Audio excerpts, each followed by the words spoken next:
I came here several times with my father when I was little, but stopped eating here as often after growing up. I hope the food here will be to your taste. Oh, don't worry! We haven't eaten at a hotel like this in a while. Paimon's getting excited already! In that case, I'll go order for us first. Please wait here a moment.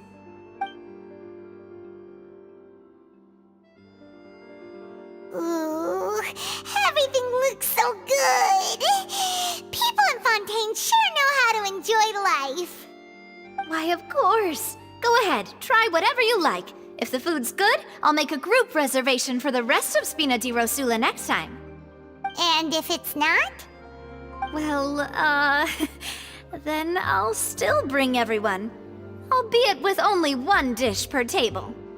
You, sure have your own way of doing things. Oh, we called this a farewell meal, but we could also treat it like a victory feast, right? We did just win that case after all. Oh, true. Very true. In that case, boss, we'll have another 2 dishes. Huh? Paimon didn't mean that you had to order even more food.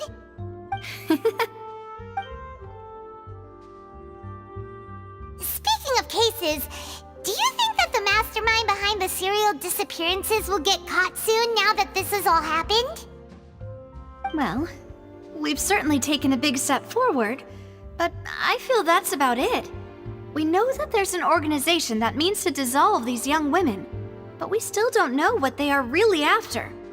If it hadn't happened right in front of us, Paimon wouldn't have ever believed that a person could be dissolved like that. Right? Yet it was because this was such a preposterous notion that the investigation could never really move forward before. Ugh. If only that guy could have finished speaking!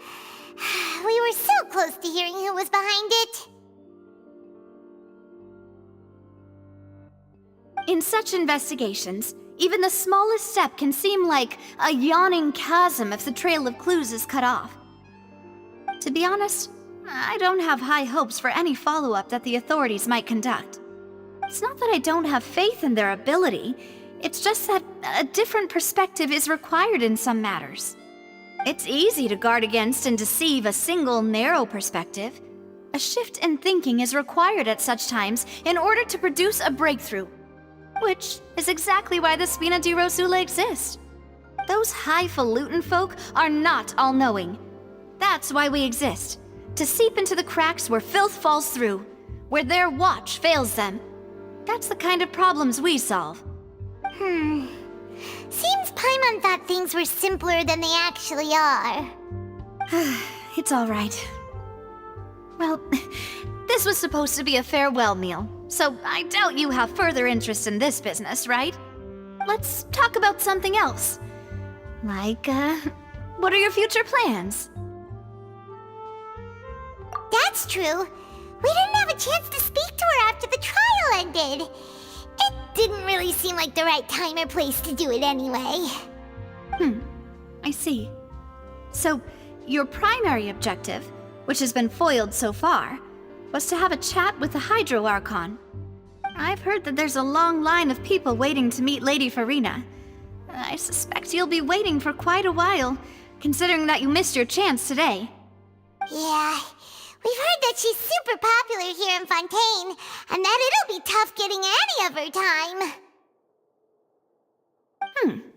Well, would you consider some more, unique ways? Perhaps even methods of, let's say, questionable legality? Guess that's Spina di Rosula's boss for you. Chock full of sketchy ideas. Well, what did you have in mind? Well, one way would be to infiltrate a performance troupe at the Opera House, only to abandon your act at the play's climax and ask to speak to her after the performance. I'm sure Lady Farina would be eager to see the ending, and would agree in order to finish watching the play, don't you think? Could you suggest something a little more practical? This plan seems pretty hard to pull off. We'd have to go learn how to act, and acting's really hard. All right, here's another. Find a way to conceal yourselves under her bed. Then wake her up in the dead of night and demand answers. Don't let her go back to sleep until she answers all your questions. I can personally testify that this one works. When I'm sleepy, I'll do anything as long as I can finally get some sleep. That might work, but that's not really the problem. The problem is we don't want to get ourselves arrested. Ah, valid point. I overlooked that part. I was just thinking about leveraging a person's desire for sleep. All right, no more joking around. Perhaps you could... Oh, I don't know. Cut the line when she's on a break. You did defeat her in court, clearing citizens of hers from false accusations. False accusations she had nearly upheld personally. I imagine that she feels quite ashamed about the whole thing. You mean that if we catch her while she's on a break, she might be too embarrassed to refuse? Oh, that does make some sense. Why don't we give it a try after this meal? You know, strike while the iron is hot and all. Huh? Paimon, did you drink my Fanta? Was this your drink?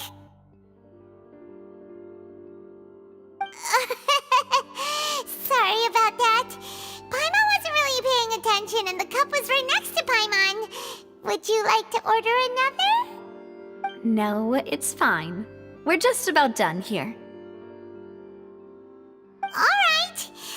Honestly, Paimon wouldn't recommend Fanta anyway. It tastes kind of salty and icky. Is that so? Huh. Well, in that case, we'll have to blacklist the Fanta here then. If we're all finished eating, then I'll go pay. Yeah, we're stuffed. Thanks for the treat, Navia.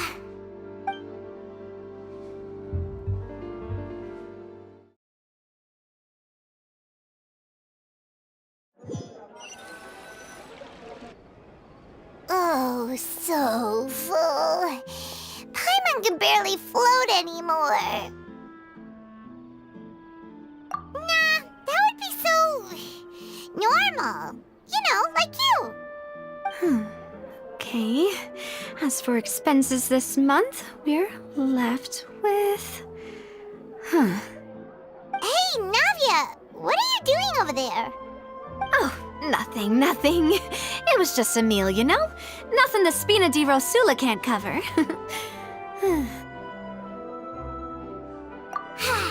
Let's get ready to try to meet the Hydro Archon again. Bye, Navia! So this is goodbye, huh? Well, if you do encounter any other trouble in Fontaine, you're always welcome to contact the Spina di Rosula. I'll give your requests the highest priority. In any case, I wish you smooth sailing. I'll see you again, partner. See ya!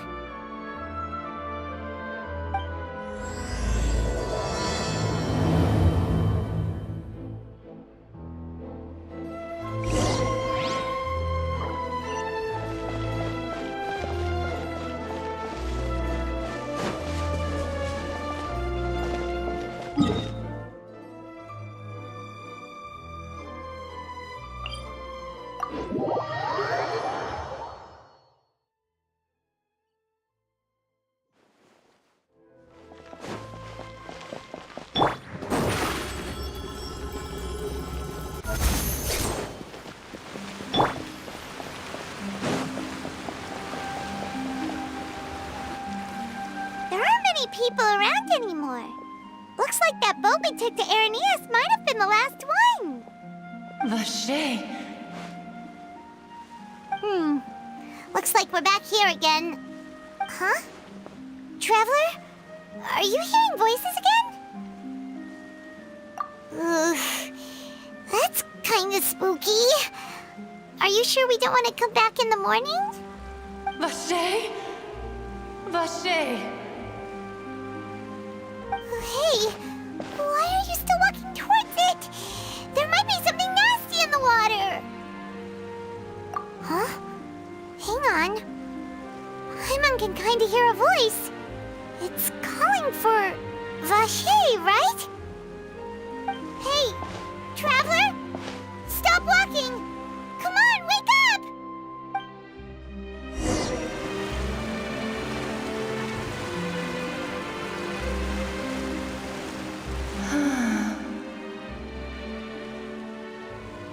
Vache! Are you... my dear Vache? No, wait. You seem to be someone else. Do you know Vache? Do you know where my love is?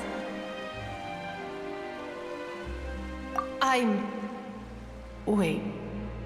Who am I? I'm very sorry. I fear I do not know. My memories feel like they have been washed away like a flood. So many fragments dissolved amidst the tide, never to be recovered. How much have I lost? How many things that I once held dear while on land have I since forgotten? Yes, that is what I was once. But now, I am but the consciousness of one who has lost their form. I do not know how I came to be like this either. I only vaguely remember being covered in light blue water, and then all grew dim. I also remember going to many places.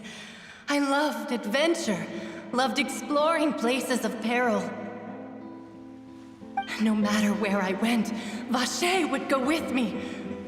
I knew how dearly he loved me, and I also loved him equally as much. But now, we can no longer go back. The pain of such parting, I never knew how heavy it could be. No, our reunion no longer has any meaning. There is no way for us to create any new memories. The thought of me gives him no succor, so let it lie forgotten beneath the waters. If you meet Vache, tell him not to look for me. Tell him to move on. That is the only thing I still remember. Perhaps that is so. As I was submerged in the waters, losing consciousness, I saw Vache above the surface. His eyes were filled with such sorrow, such longing. If only I could have comforted him, told him that I did not suffer. Indeed, I had felt a great warmth. Is that what you call it? Dissolving? If anything, I consider it a form of release. It was a state of neither fear nor frenzy, with only an endless peace, like the water's still surface. I could also liken it to being a thirsty person who drinks water for the first time, and only then sees how they have lived for so long in a world of endless want and anxiety. I think I hear your companion. It's time for you to go, I think. Farewell, then. I am glad that you were able to sense my presence. Remember, if you see Vache, tell him not to seek me out any longer.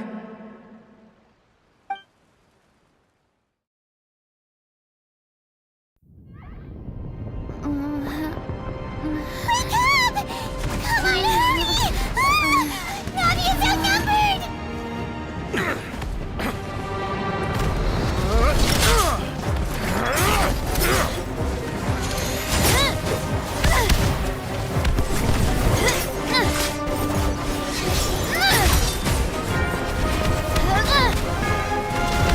Demoiselle, look out!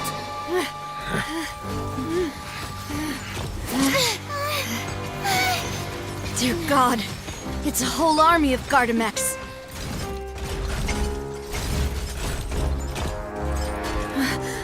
Chlorand?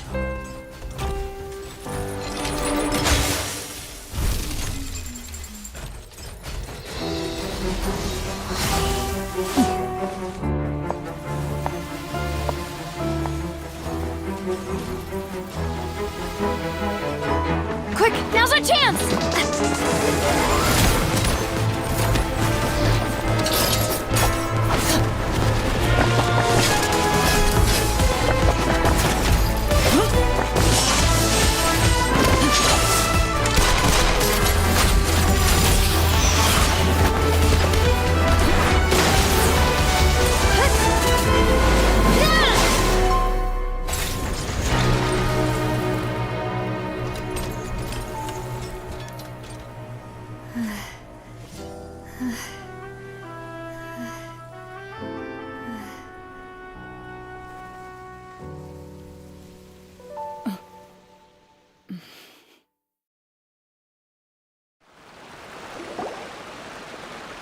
I should thank you for lending us your sword there, Chlorand.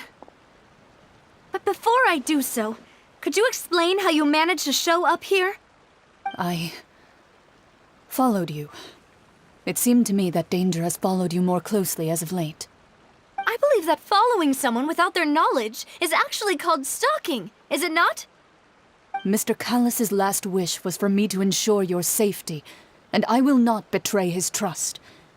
He would do the same, were he alive today. Do not speak of my father! Sorry, Demoiselle. I was not strong enough. Thank you for your aid, Miss Chlorand, but do keep an eye out for your manner of speech. I believe we all wish to avoid unnecessary emotional harm. Sorry, I did not consider your feelings. Whatever. What else do you know? How did you come to the conclusion that I'd be in grave danger? I doubt I know much more than you, but I believe that the mastermind behind the serial disappearances is very powerful. Your performance tonight will almost certainly attract their attention. I'm sure they've known about me. To be honest, I'm shocked it's taken them this long to act against me. And what about these Gardamex? I thought only those associated with the Maison Gardiennage could control them.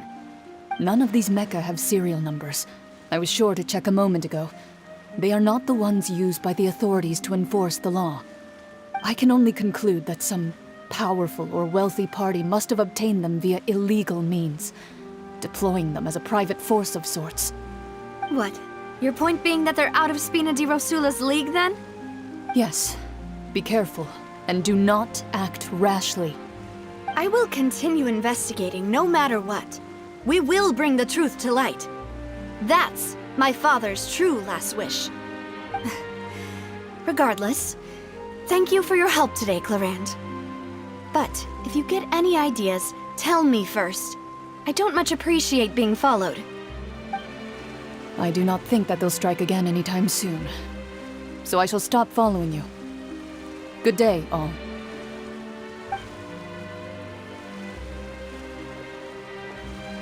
Right. I suppose that's the best news we've gotten today. Demoiselle, I believe that Miss Chlorand was being sincere with you. If we tried, we could attempt to thaw relations a little. I know, she's...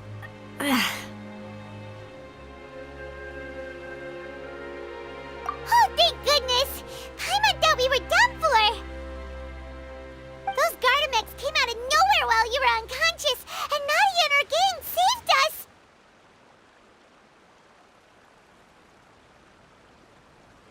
Oh, and there was that champion duelist named Chlorand who came out to save us too! We got lucky there. Paimon probably couldn't have fought them off otherwise. Oh, come now. Forget all that polite talk. That wasn't really a farewell meal we had back there. Not for me, anyway. In truth, I hope that every meal we have together shall be a victory feast. As such, we're still partners. There's no need to thank me. It will take 50 years for me to match Demoiselle's magnanimity. If it were me, I would have joined the Spina di Rosula on account of her goodwill long ago. All right, you two. That's enough. Actually, Navia, how did you know that we were in danger? You sure did show up in the nick of time. Well, to be honest, you're the one who tipped us off, Paimon. Huh? Really? Paimon contributed somehow? Ooh, Paimon's even more amazing than she thought! Yes, all thanks to you grabbing my drink by mistake. How did that help? After we parted ways, I was on the way back to one of our bases when I suddenly thought of what you said. That the Fanta tasted kind of salty and icky.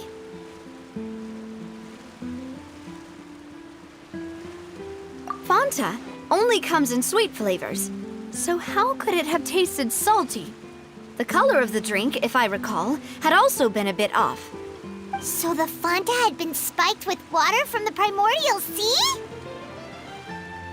Yes, so if you hadn't drunk that cup for me... Spina di Rosula is preparing the grandest of awards for you as we speak for saving the boss.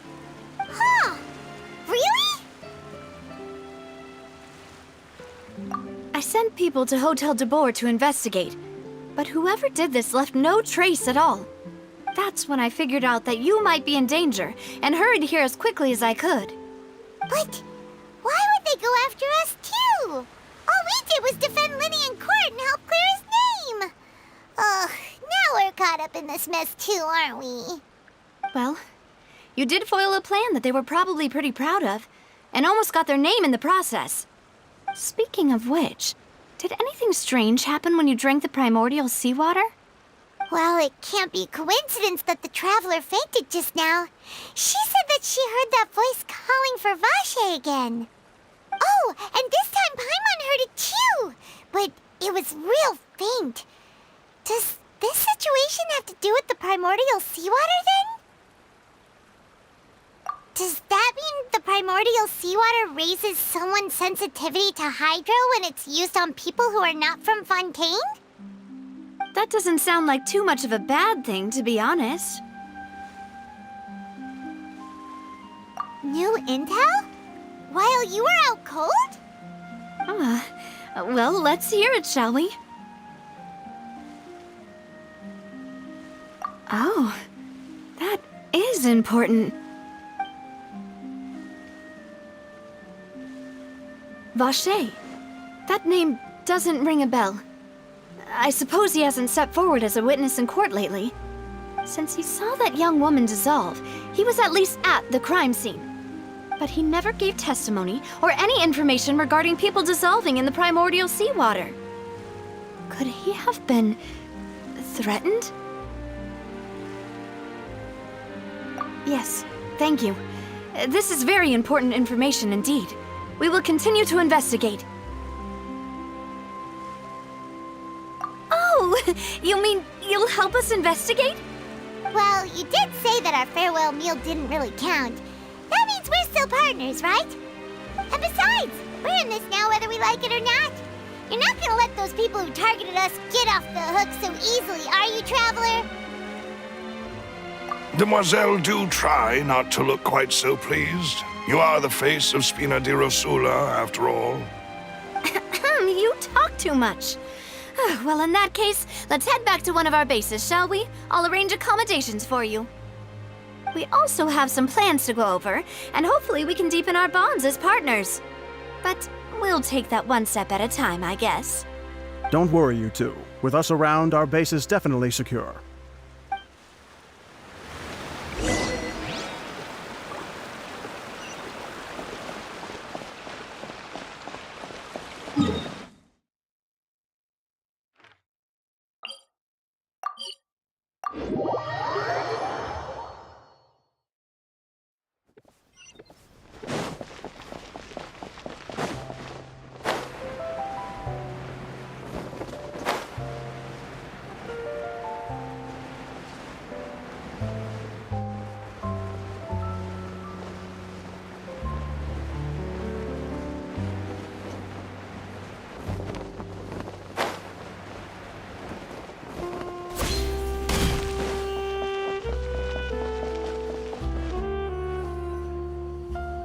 It's right up ahead, but let's make sure we weren't followed first.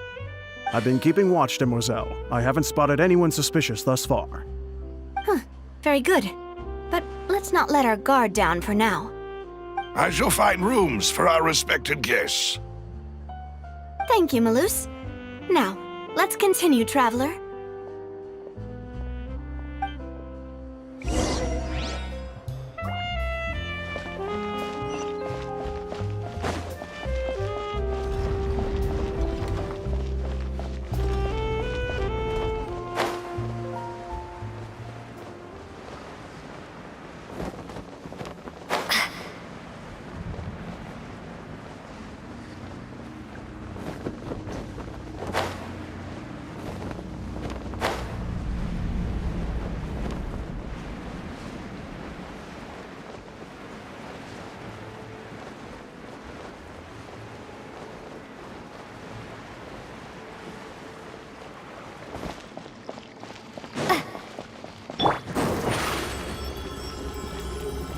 Surprise!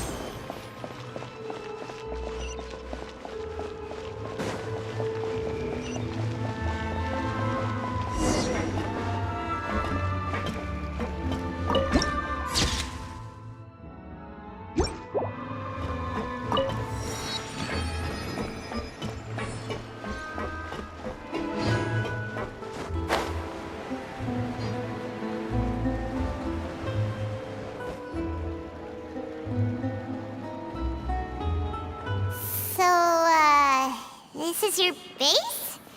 It's not quite what Paimon imagined. Your accommodations have been arranged. Under the present circumstances, I can confidently say it's the best we have. Well, our funds have been a little tight lately. After all, we don't allow illegal or unethical profiteering. In fact, our funds often come from citizenry who support us. Seems like it's tough times for everyone. But if you have the support of the people, that does sound like it's worth it. To be honest, our financial situation was a lot better back when my father was in charge a few years ago. I'm afraid I'm not quite his equal. Your father... he was the previous boss of Spina di Rosula, right?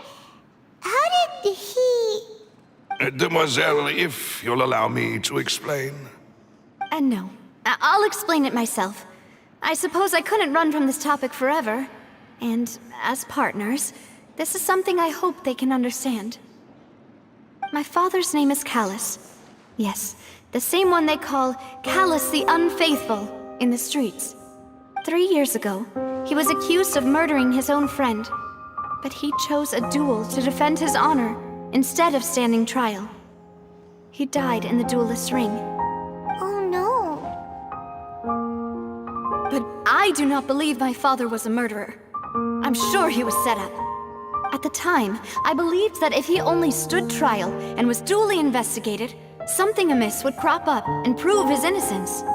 But strangely, he not only requested the duel himself, but rumor has it that even after being seriously injured, to the point where he could be deemed as having lost the duel, he refused to surrender, determined to die in the arena. 3 years later, I still don't understand why he did that. How could he protect his honor if he's dead? If anything, he gave up his chance to defend himself. The closest piece of info I have is that my father had been investigating the serial disappearances case at the time of his death. Ah, so that's why you're so determined to get to the bottom of that case.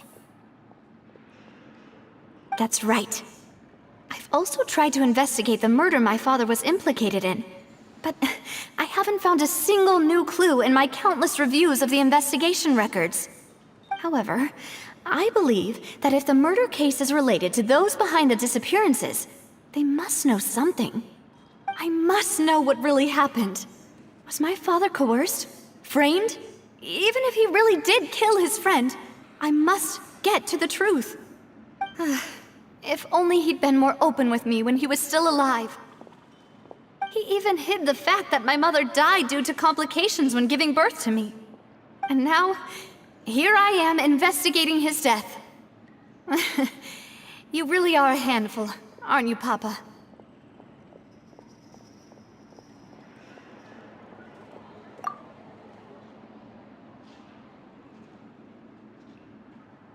Demoiselle, please, if there is anything I can do, anything at all. I also will never believe that Master Callus murdered anyone. There are none whom I respect more than the two of you, Demoiselle. Master Callus did so much good in life, yet all it took was one murder case for him to be dubbed Callus the Unfaithful. Even our supporters decreased greatly due to that incident, hence our strained finances at present. Wait, if Callus was such a good man, wouldn't people at least be a little suspicious when he was accused? No. Perhaps people just revel in that kind of drama. It's not something exclusive to people from Fontaine, really. Everyone's like that. People love watching the evil turn over a new leaf, but they also enjoy watching good people fall into an abyss from one slip-up just as much. But how could... never mind. If Callus was really falsely accused, we have to find the truth. He didn't deserve to have that happen to him. There is one other thing. Master Callus's opponent in the duel was Ms. Clorand. Oh, her? Well, then, isn't that as good as saying that she was the one who killed him? Yeah, that's not the sort of thing that you can just let go and move on from. Ms. Clorand has always placed great emphasis on the honorable nature of the duel. If her opponent doesn't yield, she will not stop either. She knew Master Callus beforehand and greatly respected him, but seeing how he was resolute in the arena, there was only ever one choice she could have made. It's not that I don't understand her at all, but I just can't deal with this yet. Don't worry, Navia. Paimon knows how you feel.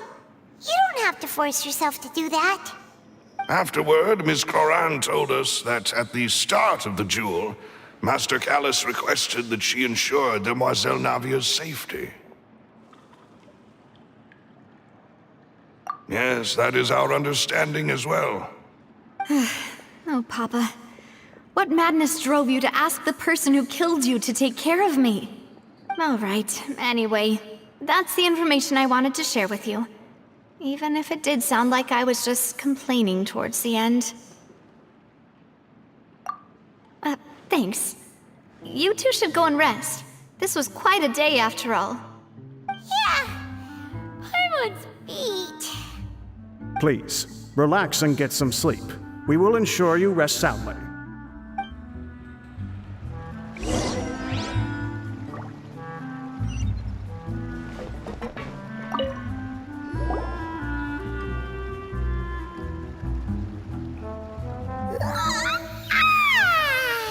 Paimon slept so well. This place feels almost too safe. Huh? Navia? Where did the other two go? I sent them back to Poisson. It's Spina de Rosula's place of origin, and where we have our headquarters. There's not much for them to do here at the moment. Paimon gets the feeling that you're just trying to get them off your back. But never mind that. When did you get back? Were you waiting here the whole time? No, I just returned after going out for a while. I did some investigating yesterday regarding the name Vacher. Wait, so you didn't sleep at all? How could I after having such critical new evidence appear? Guess Paimon wasn't speaking for everyone just now, huh? Unfortunately, this name seems to have been wiped from existence. It doesn't seem to have a match anywhere. I suspect that those behind this have already taken steps to hinder an investigation from this angle. But that does prove that this Vacher person is a key witness in the incident. Does that mean we're too late, though? No. There is one ray of hope. One place in Fontaine that they would find almost impossible to threaten, no matter how much they wanted to. And that is the archives kept by Chief Justice Neuvillette. A place where detailed files on all the cases in recent years are kept. If the Oceanid you met is one of the young women who went missing recently, we should be able to find some related information there. So Neuvillette maintains an archive of case files? Whew. Guess that's the hard-working Chief Justice for you. In that case, let's go talk to him, shall we? Aren't you coming along, Navia? Did you get tired? No, it's nothing. Let's go see the Honorable Chief Justice.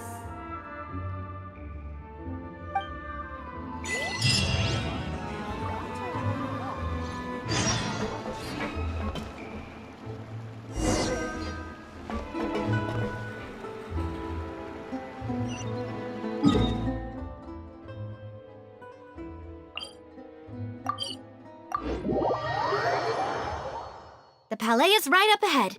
Come on.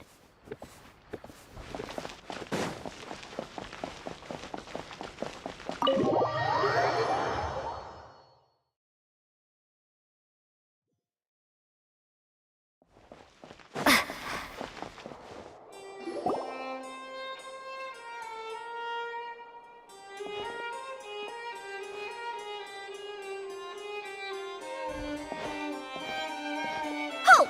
Please state your business here. The Chief Justice is presently occupied with official matters. Huh. This place does look pretty heavily guarded. Guess that proves that Neuvillette's files are really secure. Hey, don't you recognize us? Huh? Who are you? Just to be clear, I don't care who you are or who you might be related to. Our rules make no exceptions. See? They've got great discipline, too. Yep. Paimon can tell. If you're here just to crack jokes, I can point you towards the exit. Unlike some, we're busy, so please leave if you don't have a reason to be here. No. What I meant to say is, shouldn't you remember us from a few days ago? We were at the trial of the great magician Linny. Oh, yes, I remember. I read about it in the Steambird. You must be Linny's attorneys. It's all coming back to me now.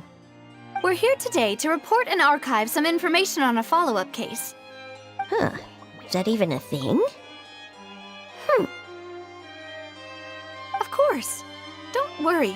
We're here on official business. You can trust us.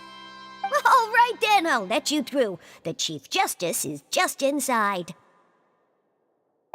Thanks so much.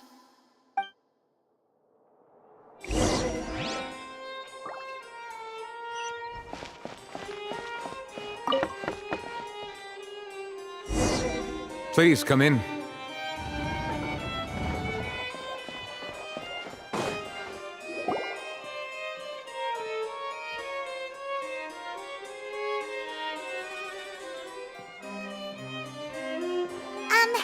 Sorry to barge in, Monsieur Neuvillette. We only lied to get in because we didn't know any other way. It's all right. Please let me know how I may be of assistance to you. So you're not mad at us? We're looking for a man called Vacher. He may have been an eyewitness in the serial disappearances case. If we can find him, we may be able to unearth some key information on the case. Ah, I see. In that case, please wait here a moment while I browse through the files.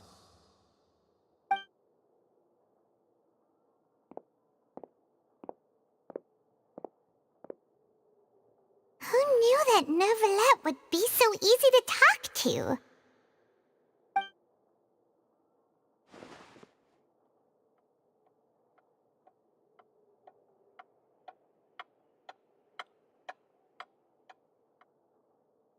Unfortunately, I'm quite certain that no one by the name of Vacher has been involved in any case, criminal or civil, in the past several years.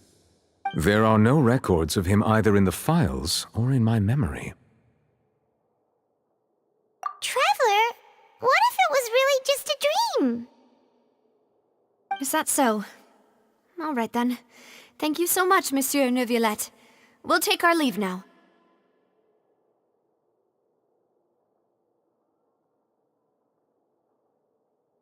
Ahem.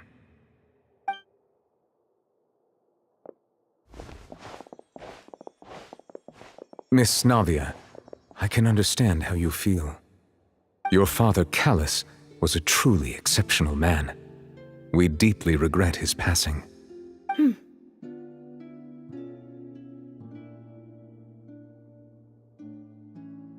And what are you trying to say, Monsieur Neuvillette? Are you trying to console me? Extend your sympathy? Or just express some tendril of regret? No. You are not trying to do any of that. I can hear it in your voice. There's no emotion behind your words. You only said those things because you felt like you should.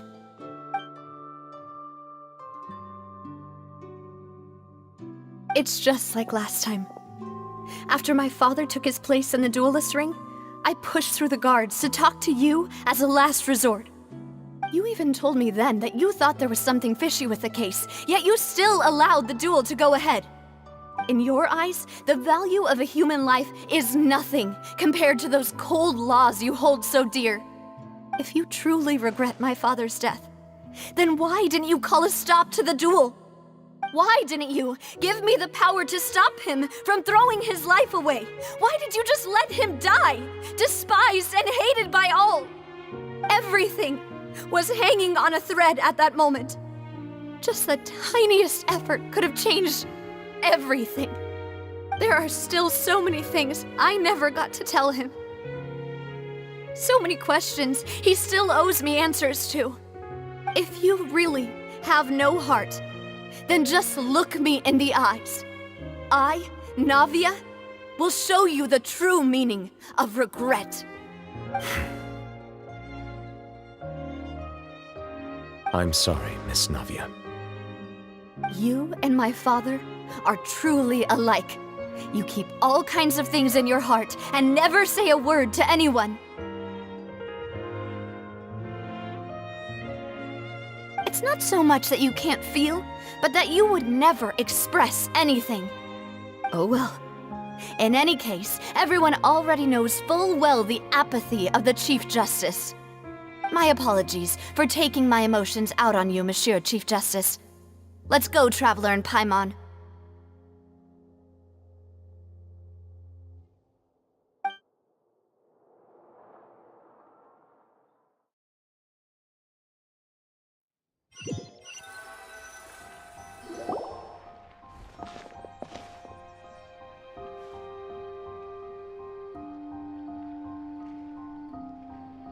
Navia, are you okay? I'm fine. Rain. It's raining. You're right. Wasn't it still sunny when we went into the building? And there shouldn't be any active trials today. How strange. Now that I think of it, on the day my father was convicted of murder, it was also raining. What is it? Did you think of something? Yeah, he was outside. It was uncovered and the rain could fall there. Why? Do you think the rain could have affected the crime scene? That thought has occurred to us before. We've even expanded the search area to try to account for that, but didn't find anything of value. Oh? Wait. You don't mean... So you're saying that the true murderer could have been turned into water and then got washed away with the rain?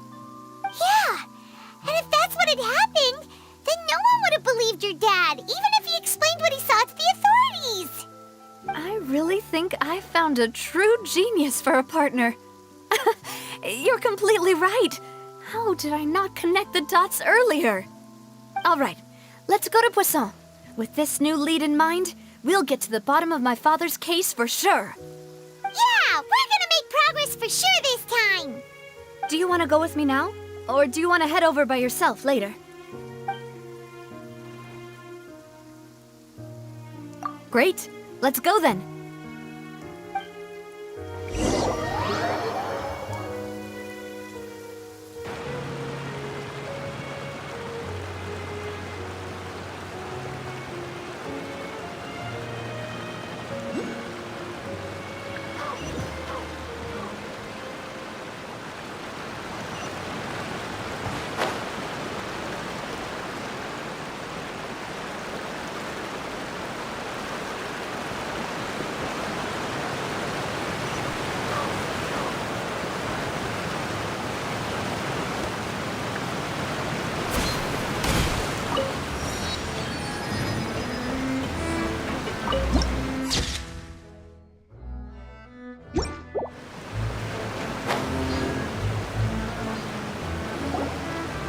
Whoa! What a huge ship! Why would a ship be anchored at a place like this? There's no need to be so surprised. While it may look like a ship, it's actually Spina di Rosula's headquarters. My father was the one who asked for it to be built like this. Perhaps our taste in exterior design is the only thing we occasionally had in common. A gigantic and glamorous ship embodies discovery, opportunity, ambition, and conquest. It symbolizes Spina di Rosula's bright and limitless future. And Paimon thought you were bluffing when you said Spina di Rosula had a glorious past. Paimon was confused why a group with such a history would live in the sewers.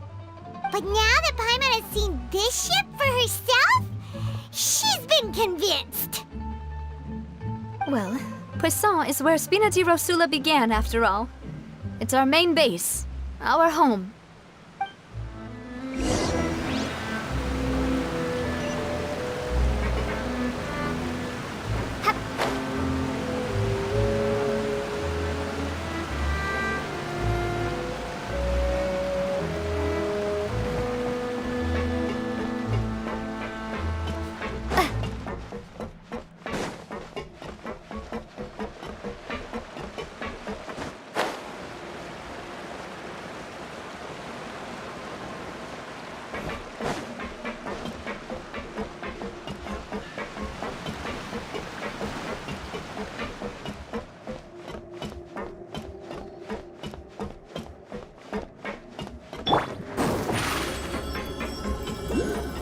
Over here!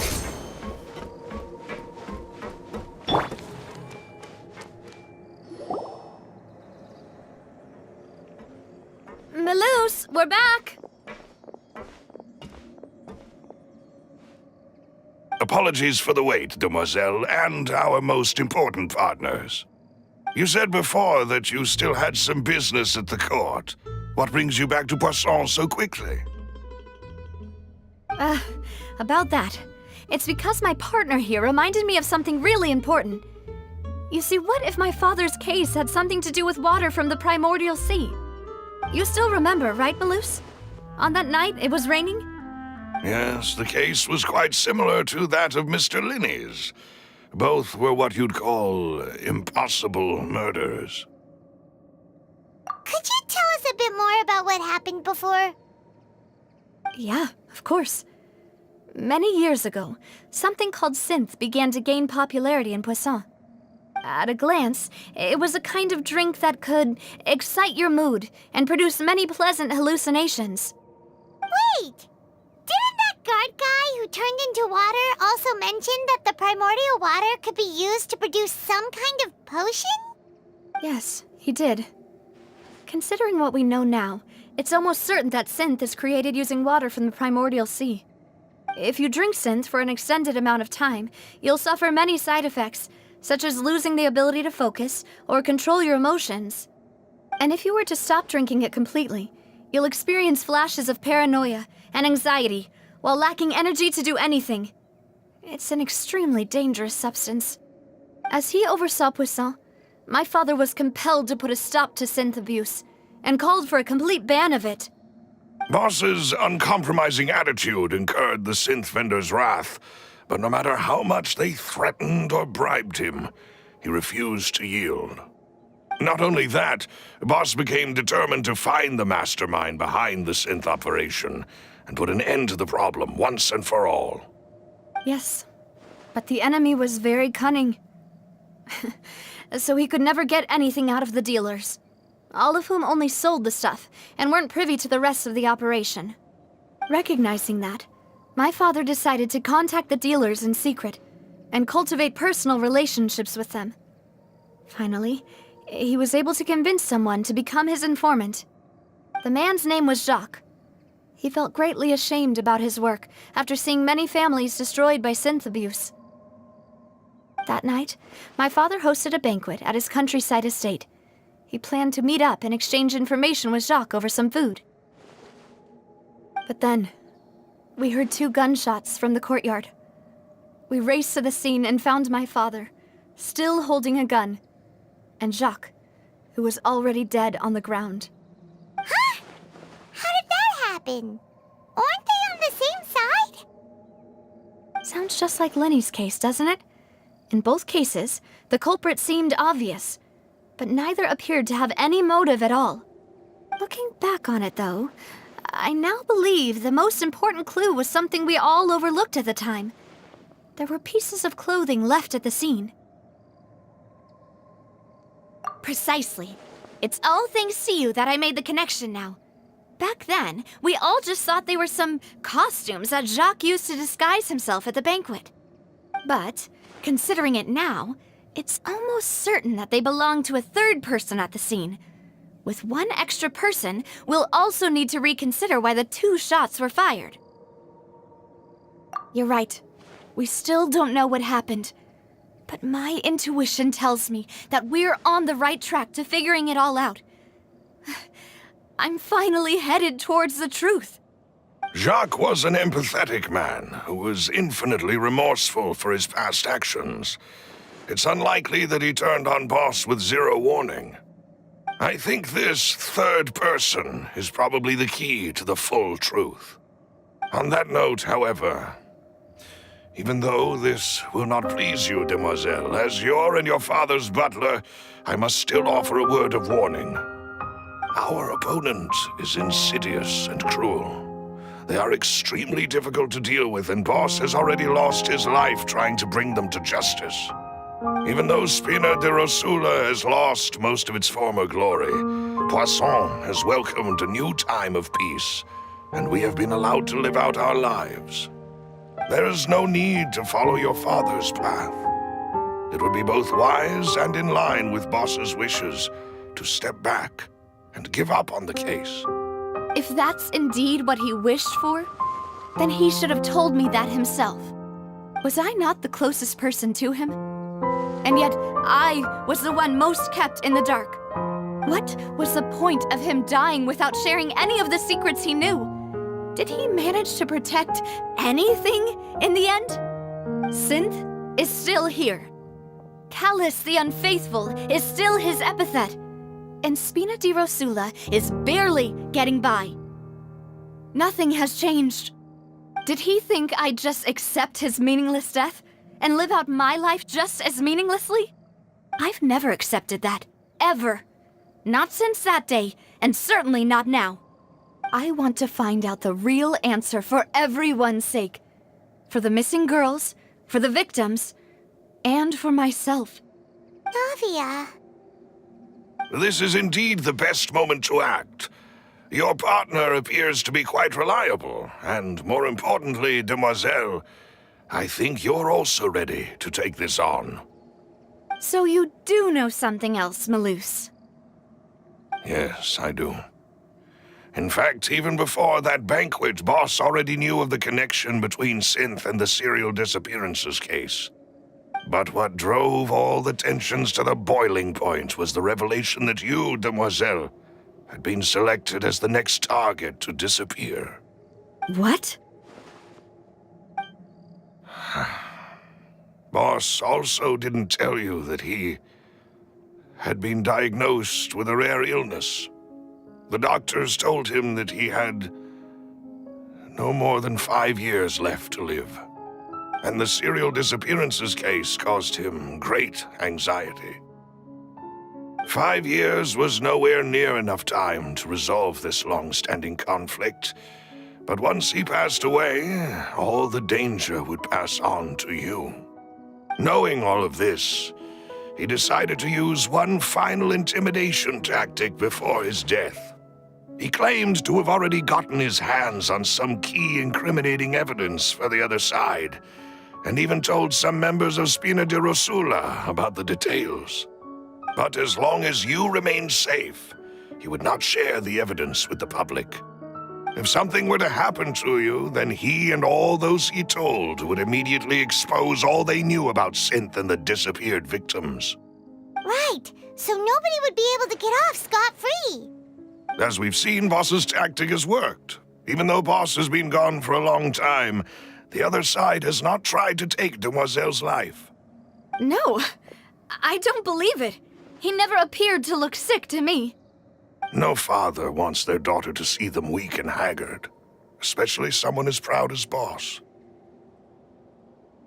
To him, dying in a duel and suffering lasting dishonor as the unfaithful were still far preferable than losing face in front of his daughter. So he chose to die in silence, so that he could protect me. I'm afraid you're not understanding this correctly, Demoiselle. What Boss wanted to hand to you was not a parasol, but a sword. If Boss's spirit could hear you telling me that you want to find the answer for the sake of everyone involved, I'm sure he'd be extremely proud. That fool. Couldn't he have just given it to me straight? No. He might have set up everything precisely because he never thought I'd be able to understand him. Is that the amount of confidence he had in me? And what if I was never able to make it to where I am now? Yeah. I suppose that's true. With the way he'd set things up, if I had wanted, I could have just lived out my life without a care in the world. But thankfully, he rarely talked to me about complex matters, and thus understood little of me as a person. In this case, he really didn't need to give me an easy way out. Malus, what was the key evidence that he shared with you? It's the location where Synth is produced. Essentially, it's the enemy's headquarters. When he was threatening the enemy, Boss didn't share the specifics of the incriminating evidence he found. But if you want to use it against the enemy, you'll still have to take several things into consideration. Why? If we know where the place is, can't we just go storming in? You mustn't forget that we're fighting against a mysterious and dangerous organization that's been in operation for decades. There's no telling what might be lying in wait at their headquarters. We also have no idea what kind of evidence we may be able to find inside, nor what people we may be able to capture. But a single visit to their headquarters would be tantamount to a formal declaration of war. The worst case would be that we leave empty-handed, but also open ourselves up to full retaliation. Then, in that case, why not work with the Fontaine authorities? Well, you saw one of them dissolve during Mr. Linney's case. We have no idea just how thoroughly they may have been infiltrated. That's true. Seems my father really had no choice. But things are different now. It should be a lot easier to prove the other side's guilt, now that we've connected Synth with the disappearances case. You sound like you've put a lot of thought into this, Malus. I am the butler, after all. I live but to serve the boss and Demoiselle's will. I've always been willing to take on any kind of risk for your sake. But considering my relative lack of ability, I've spent my time keeping secrets, performing basic investigations, and waiting for the right time to come. Thank you for all of that, Malus. Have you discovered anything new in the past few years? Let me think. One conclusion I came to was that the enemy must be quite familiar with Spina di Rosula, or at least have an informant planted here. When I announced orders to the organization's members on Demoiselle's behalf, I used to deliberately keep a few people in the dark and observe the reactions of the synth vendors. If the vendors didn't change their plans, then the individuals informed of our orders must be innocent. If the vendors packed up and fled, however, then someone must have given them the news. After several rounds of testing and investigative tracing, I've narrowed the suspect list down to 3 people. The first is Florent, Spina di Rosula's senior advisor. Huh? Florent? Yes, surprising, isn't it? He was one of the people Boss trusted the most, which also means that he was someone who understood Boss really well. Thanks to his position within Boss's innermost circle, he always knew our upcoming plans and could thus avoid capture this whole time. There's someone else like him too. Marcel, the head of Confrérie of Cabrières. Uncle Marcel. It's a guild in Poisson. Boss helped it to grow to its current size and prominence. In the beginning, they were only reselling some daily goods, but now they're one of the richest guilds around with a lot of business connections in the city. So, they're like a sister organization of Spina di Rosula? Yes, you can say that. When we were fighting against the synth dealers, they provided us with plenty of support. It's a bit difficult to imagine someone using their own money to hunt down themselves. The final suspect is Thierry, the man responsible for coordinating information between Spina di Rosula and the guards. Although the guards mostly leave us to our own devices, there are still many activities we have to report to the local authorities. Since Thierry is always in the know about our current activities, he could theoretically always plan one step ahead. I see. These are all people who I communicate with quite regularly. To think that the enemy we've been fighting against has been right next to me all along, among those I trust the most. It's almost too hard to believe. If you want to investigate them, please take every precaution to not alert the quarry. Judging from our experience, the enemy is extremely cautious. Of course. And thank you, Malus. You've provided us with a lot of great information. You're too kind, my lady. I'm just doing my duty. And before I forget, proving Boss's innocence would also mean clearing him of blame in Jacques' death. After that incident, Jacques' wife and daughter were taken into the Spina's care. They still live in Poisson today. If it might help, you could also pay them a visit. I can make the necessary arrangements. Aw, thank you so much, Malus. You really are the best. A new case awaits, my dear partner. I hope we can work together to uncover the truth and end this case once and for all.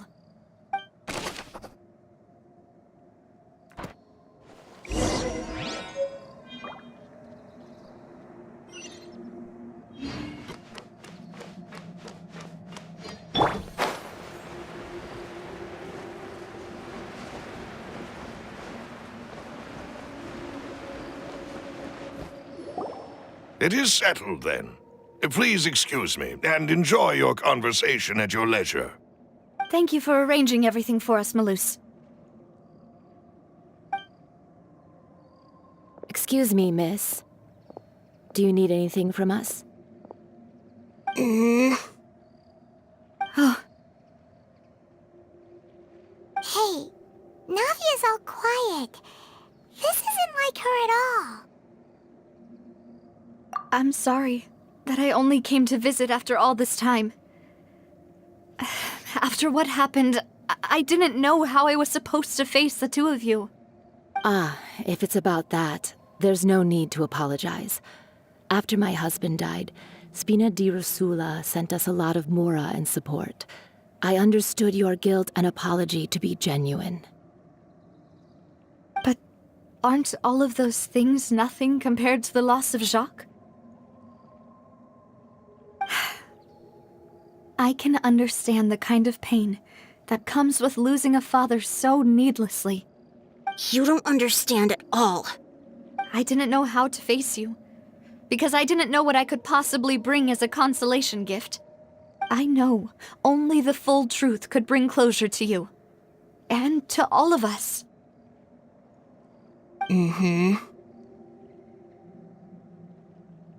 sorry.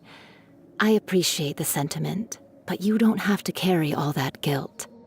On the matter regarding my husband, my daughter and I have more or less found our answer already. Would you mind sharing it with me? I really can't believe that my father could ever bring himself to shoot Jacques. I always knew that my husband's money was earned through others' suffering. He told me countless times that if he could turn back the clock, he would never go into the synth business again. He had many regrets, and felt that he took the idea of providing for his family too literally. For the longest time, he thought Mora was everything.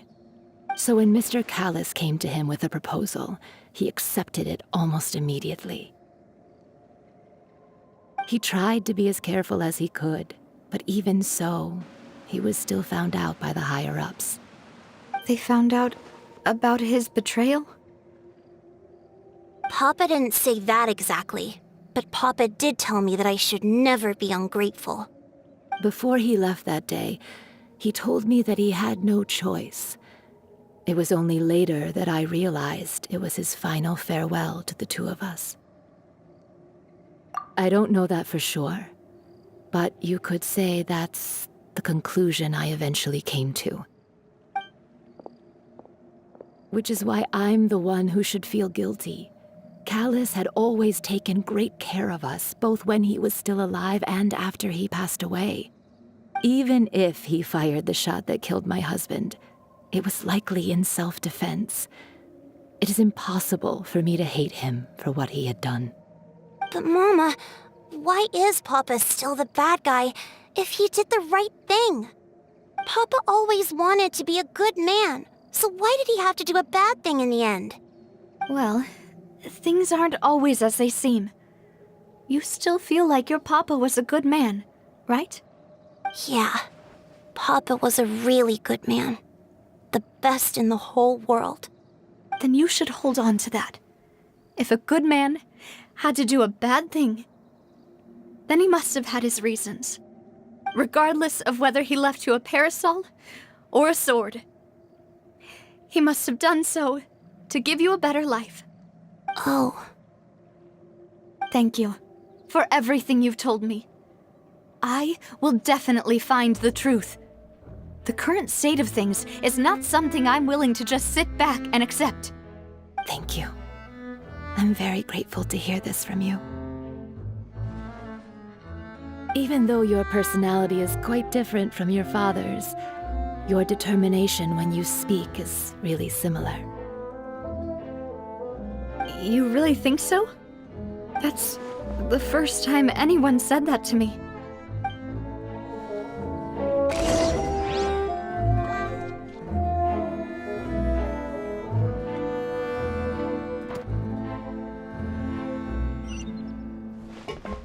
Are you okay, Navia? I'm fine. Don't worry. Let's investigate the 3 suspects next. Florence should be nearby, and we should be able to find Thierry and Uncle Marcel in the city. I'll get myself together on the way, so please don't worry.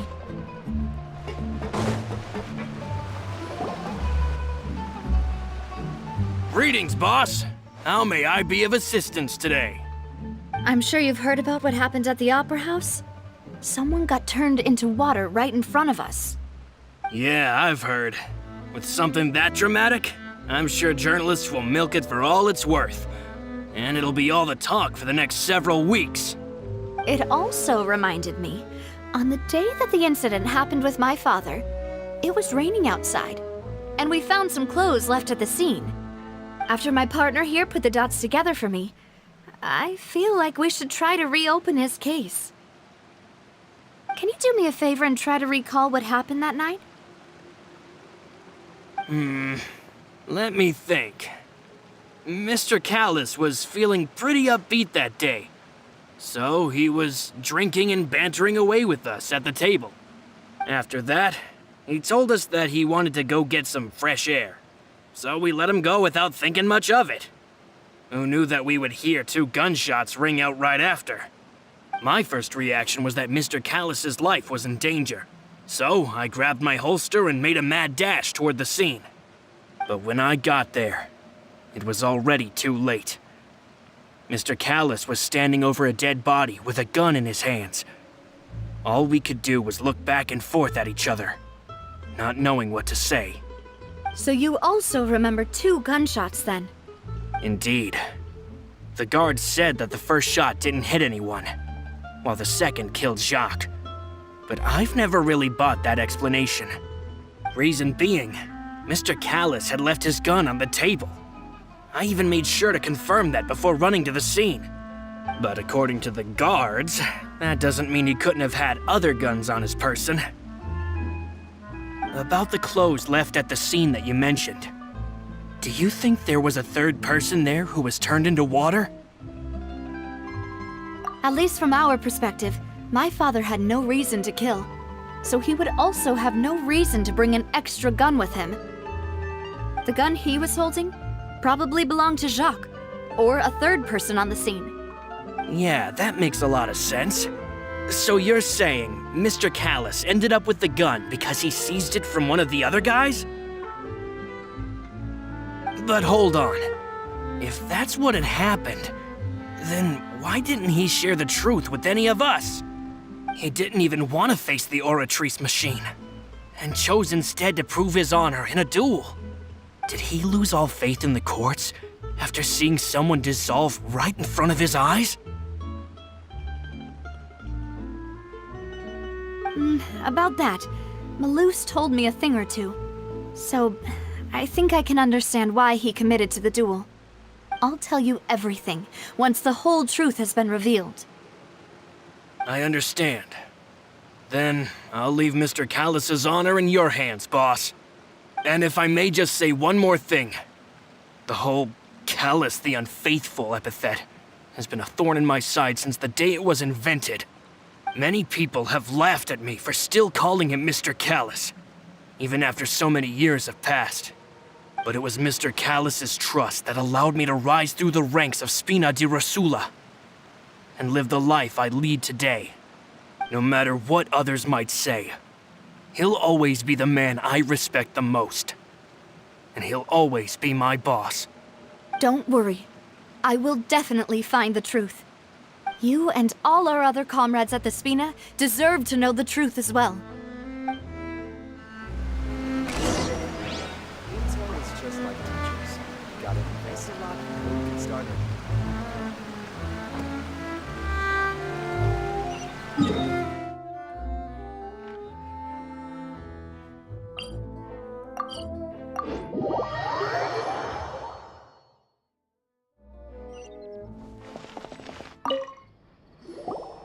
Hey, Thierry! It's me! Oh, now, what brings you here, Miss Navia? I've heard that you made quite the name for yourself at the Opera House.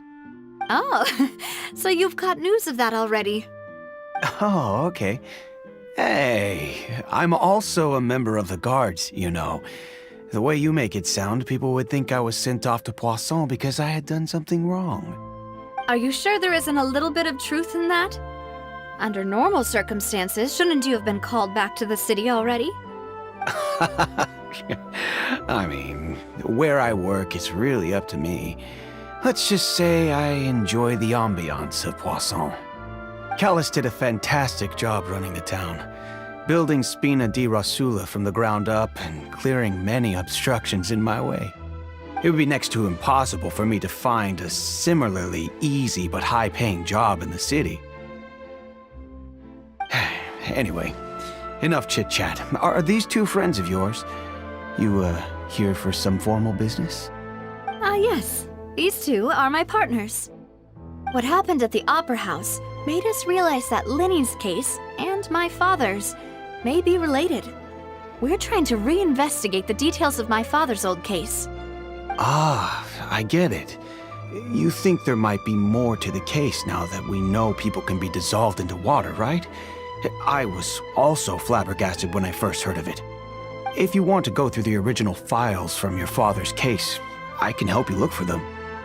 That'd be much appreciated. Thank you. Actually, I have another question. Do you have the authority to dispatch Gardamex? Of course. Without them, I couldn't possibly handle Poisson on my own. Why do you ask? We definitely can't use them to forcefully get more evidence for your father's case. Well, you see, just recently, we were attacked by a horde of unnumbered Gardamex in the city. So, if you hypothetically wanted to do something against me, all you would need to do is get rid of the mecha serial numbers and send them after me. Then you think too highly of my abilities. Dispatching mecha is very different from controlling them. If I had to make an analogy, when you order a dish, the chef will make it for you. You can ask the chef to cook, but not to massage your shoulders or carry your baggage. If you try to make unreasonable demands, the chef would just think you're out of your mind and ignore you completely. The same goes for me and my Gardamex. Removing a serial number is also not as easy as you might think. There are a lot of complex steps to it, and it's almost impossible to keep it a secret. So I can promise you, those mecha were definitely private units. They're certainly not cheap. So, whoever their owner is must be super rich, powerful, or both. Now that you mention it, though, being in the synth business would definitely be profitable enough to afford this. Oh, then you're officially in the clear, Thierry. Oh, well, thank you for the vote of confidence, Navia. Jokes aside, I'd like to wish you all the best with your investigation. I'll be staying in the city for a little while, so just come find me if you need any support from the guards.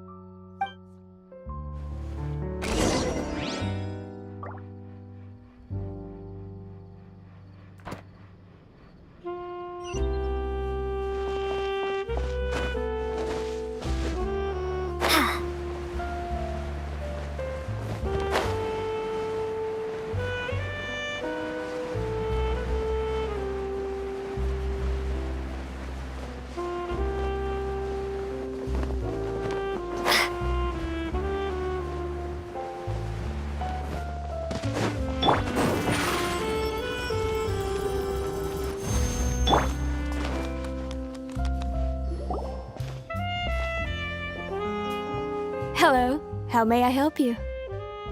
I'm here to see Marcel. Could you please let him know? You can just say Navia's looking for him. Sure. I will let him know right away.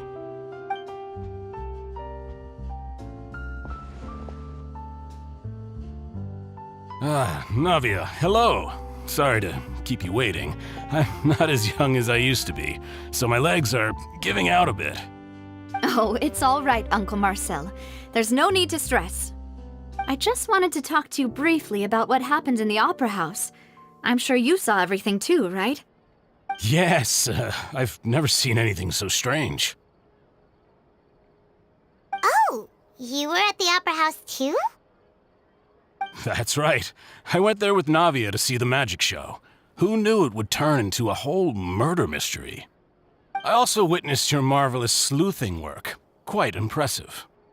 To beat the Hydro Archon at her own game on her own turf, I can already imagine everyone in Fontaine discussing your exploits over a few glasses of wine.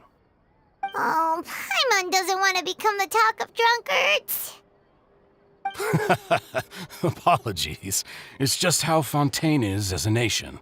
Everyone loves drama and theatrics. Uncle Marcel, you've also noticed that other thing, right? The fact that humans can dissolve in water? Yes, I was reminded of your father's case right away. Is that what you're investigating now? Exactly.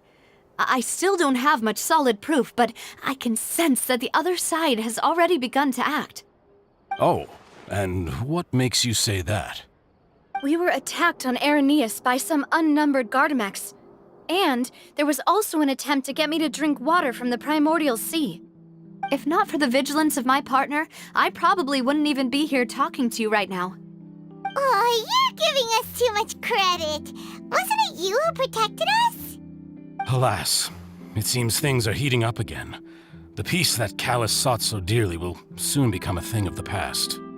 But rest assured, Navia, Poisson will always remain a safe haven for you. If you're scared, you can always return there. If anyone dares to lay their hands on you there, the Confrérie of Cabrières will use its funds to the last Mora to bring them to justice. Thank you, Uncle Marcel. But I don't intend to go into hiding. I'm going to strike while the iron's hot. Do you have any new thoughts on my father's case? About that. Sorry, my age is catching up with me, so it'll take me a while to recall my memory.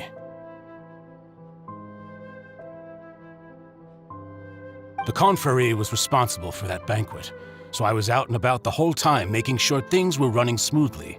I didn't even have the time to drink with the guests. Then I heard the sound of a gunshot, and the rest was history. Oh, it's okay. No need to push yourself. We'll ask around some more, see if there are any valuable clues elsewhere. Sounds good. Just let me know if you ever need Mora. All my wealth comes from Callus's patronage and support. I'll spend however much it takes to clear his name.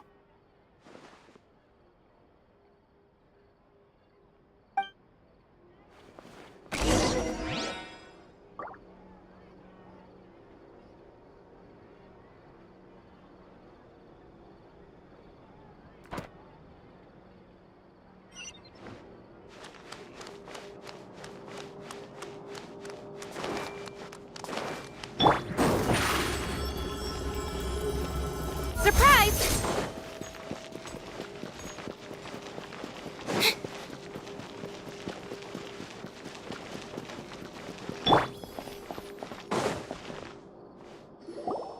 We've talked to all three suspects, purely based on their conversations with me. None of them sounded particularly suspicious. I suppose that's to be expected, though. If a single conversation's all that's needed to find them out, then my father wouldn't have needed to investigate the case for so many years. Anyway, even though we didn't make a breakthrough, let's still compile what we were able to find. But where should we start?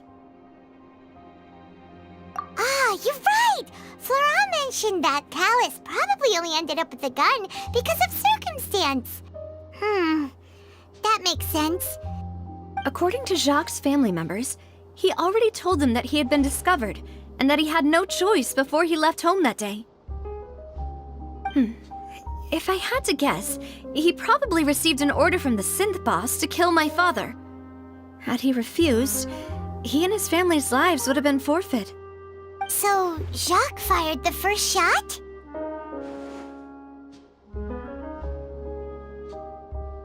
Oh? And why is that?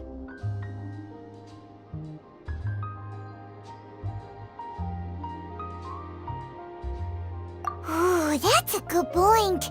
Jacques probably already knew that he was just being used as a tool for murder. And once he had completed his mission, he'd be of no more use to his boss. So, what would make more sense from his perspective would be to turn his back on the Order and seek protection from my father. Makes sense. But without evidence, that's still just a theory.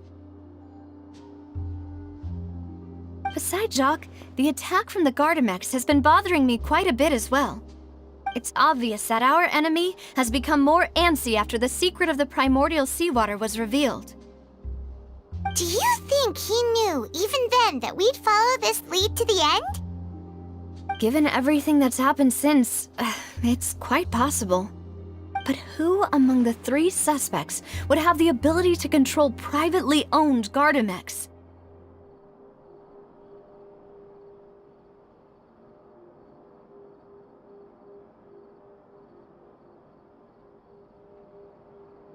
Uncle Marcel?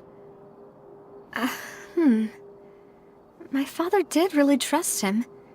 And they worked together on a large number of projects. Maybe that's how he got to know Jacques. And with funds from the Confrérie, he could also afford a large number of Gardamex. It's still really hard for me to imagine, though. After all, Uncle Marcel has been around since I was just a child. Also, wouldn't this mean he has been spending a whole lot of mora and energy to fight his own synth business?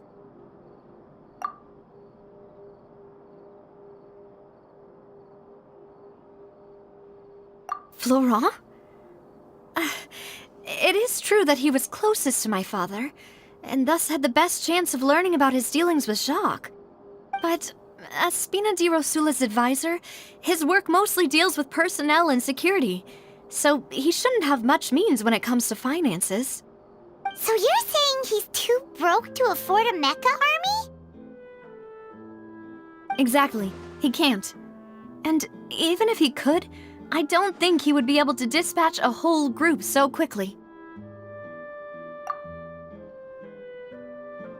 Thierry, you say? Huh. It is possible that he's figured out a way to convert the Gardamex for personal use. But I didn't feel like he was lying when he was talking to us about the mecha. I also don't think he'd be able to keep that kind of tampering under wraps. Yeah. Had he actually tampered with the mecha, we'd be able to prove it with a simple check of the guard's inventory. If the mecha were taken from the guards, it should be pretty easy to find out when and how that happened. Who could it be?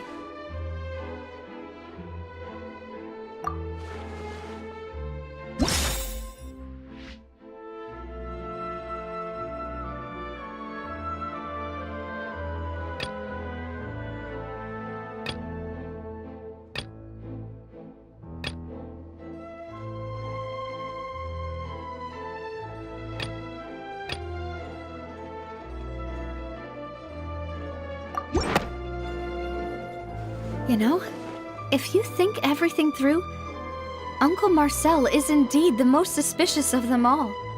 Could we be missing other suspects? Malus didn't know about the people turning into water thing when he narrowed it down to these 3, did he? Malus has always been very reliable, and his judgment of others' trustworthiness has been fair and well considered.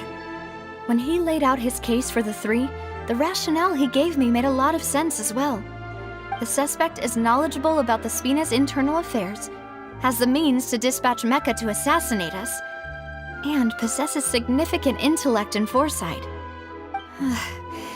Even if I don't want to believe it, I'm starting to see how things could all tie back to Uncle Marcel.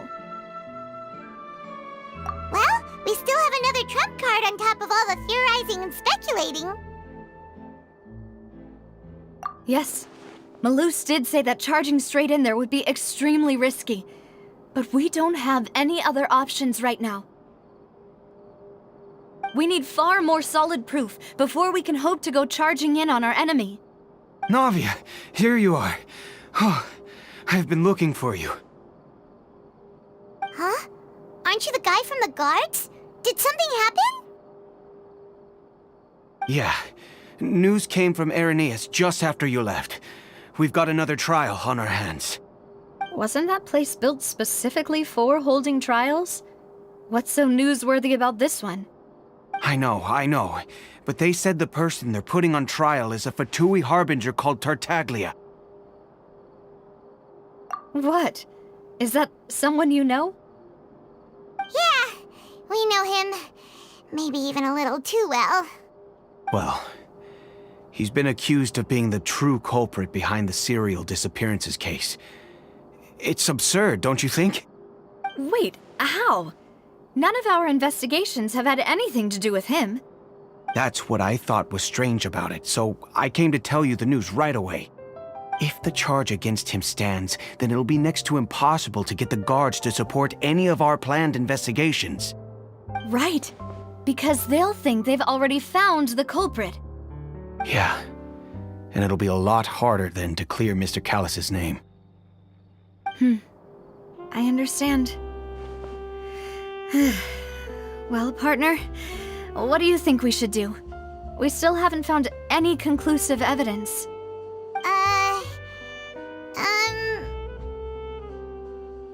Huh? Split up? What do you mean?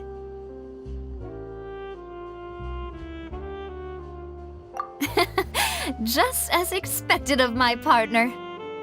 Since this is a trial about the serial disappearances case, the culprit's attention will be focused on Irenaeus, leaving his home base wide open. You're right. This is our best opportunity. All right then, let's do this. I'll stall them at the Opera House and charge Marcel as the true culprit. I won't have any chance of making that charge stick, though, unless we find more evidence. It'll be up to you to make it back in time and hand the decisive evidence to me. We'll help you, just like you helped us in Linny's trial. Demoiselle, please allow us to accompany you. I'm ready. Ah, Malou, Silver. When did you two get here? We heard that you'll be leaving Poisson and figured that you might require our assistance. It's our hope that your confidence will be bolstered with the two of us by your side. Thank you so much. Then, let's make haste for Irenaeus. Paimon, Traveler, I'll see you at the Opera House. See you then!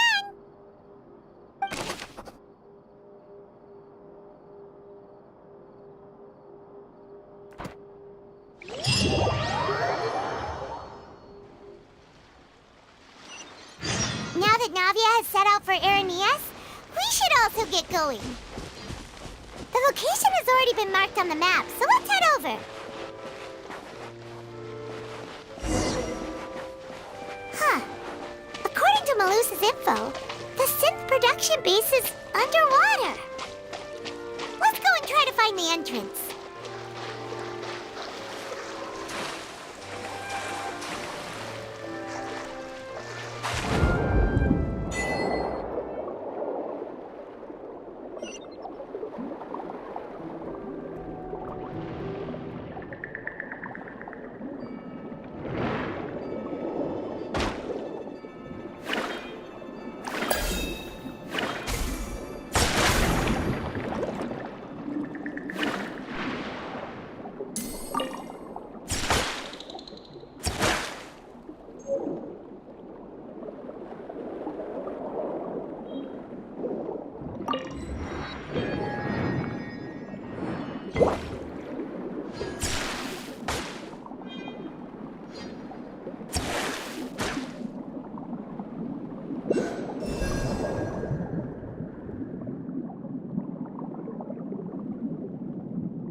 Finally found it! Huh. So this is the entrance that leads to the synth production base. It sure doesn't seem out of the ordinary at all. Ah, you're right. An important place like this is bound to have a ton of protective measures and mechanisms. Navia's probably arguing up a storm right now to stall for us.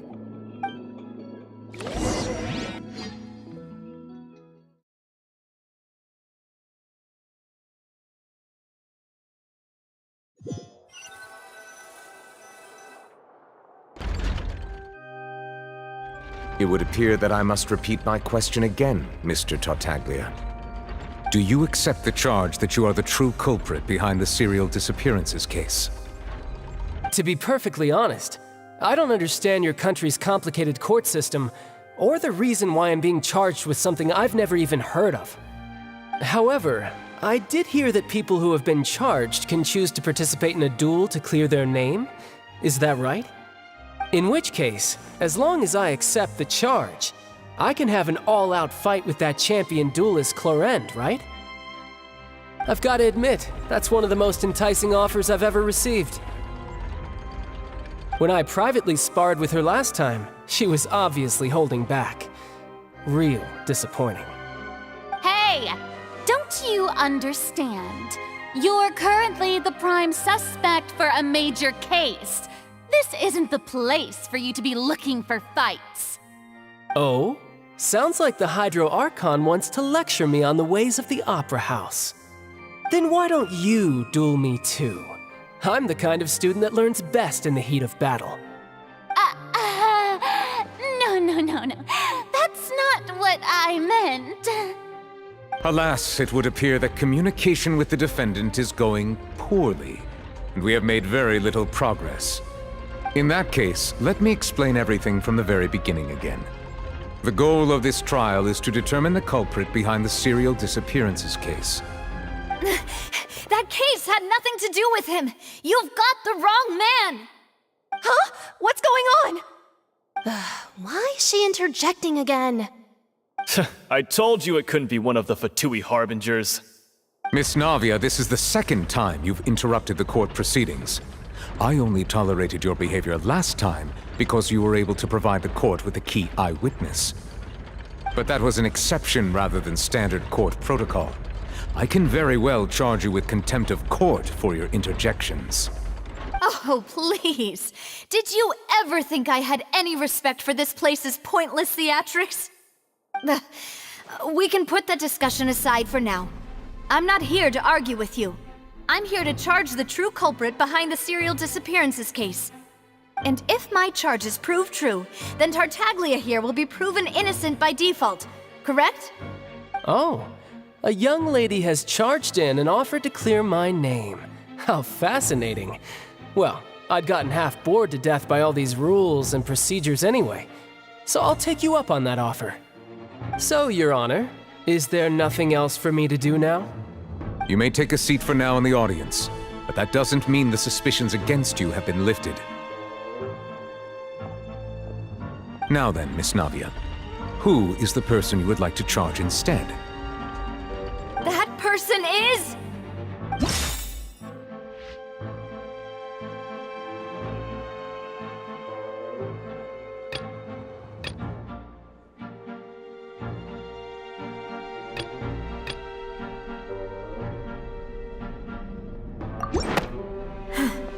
Something's not right.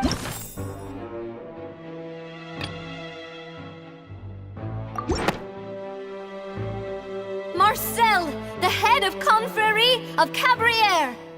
Huh? What confrérie? Never heard of them in my life.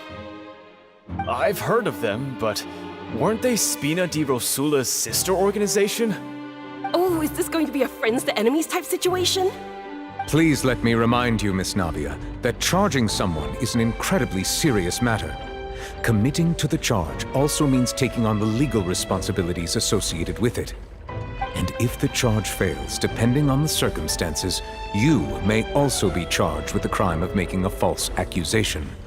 Knowing this, do you still wish to charge this man? Yes, I do. In that case, I declare the charge to be valid. Miss Navia and attorneys, please take your places on the court. Members of the guards, please contact Mr. Marcel right away so that he may stand trial.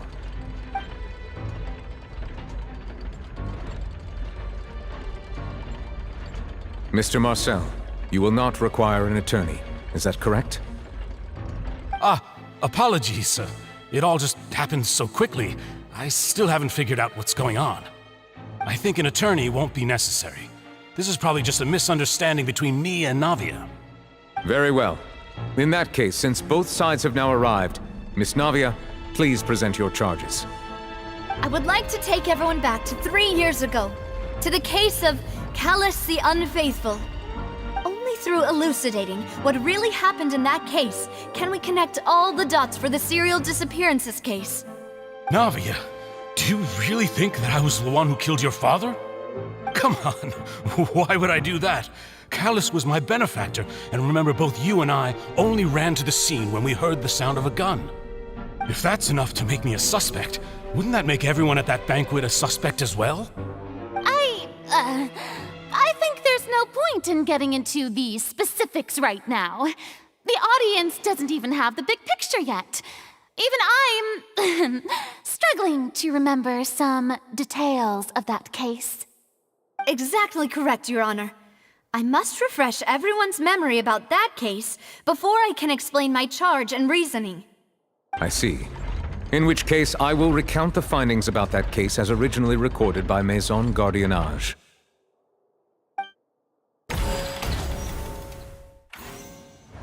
On the day of the murder, Spina di Rosula hosted a large banquet in a countryside estate owned by the Confrérie of Cabrières.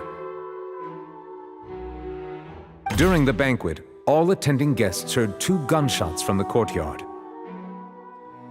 When the guests arrived at the scene, they found the primary suspect, Callus, holding a gun, while his acquaintance, Jacques, lay dead from a gunshot wound. The guards' investigation did not recover any other firearms from the scene. As a result, they concluded that the suspect's first shot must have missed, while the second must have taken Jacques' life. The suspect did not dispute this conclusion, and also declined to defend himself in court. Instead, he chose to prove his innocence through a duel. Callus was defeated by champion duelist Clarand in the ensuing duel, and soon succumbed to the injuries. These are the known facts about the case. The one with the motive to kill was Jacques, not my father. And even so, Jacques still had no reason to pull the trigger. In truth, the third person shot Jacques first, and was shot in turn by my father when my father seized the gun from him. After that, the true culprit turned the third person into water, erasing all traces of him from the scene. Thank you for the summary, Your Honor. Of course, the guard's conclusion appeared quite sensible to us at the time. However, we should revisit the case now that we've gained new information about the abilities of water from the primordial sea.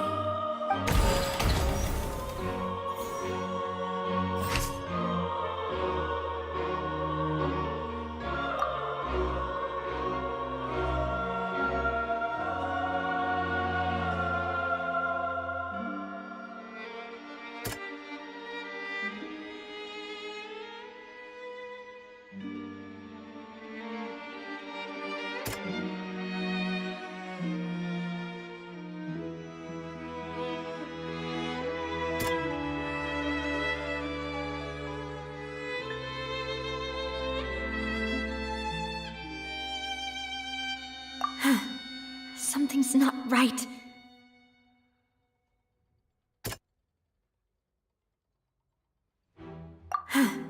Something's not right.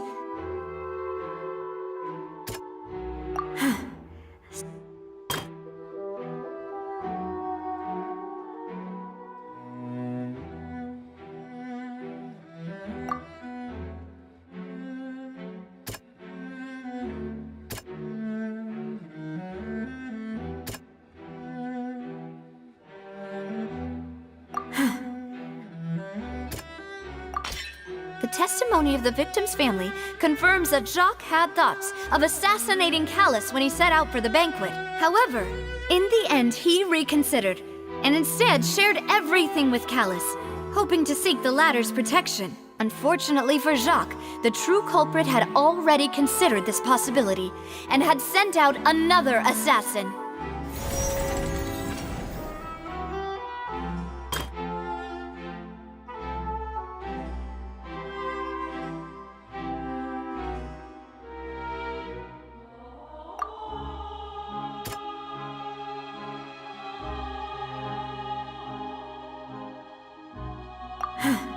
Something's not right.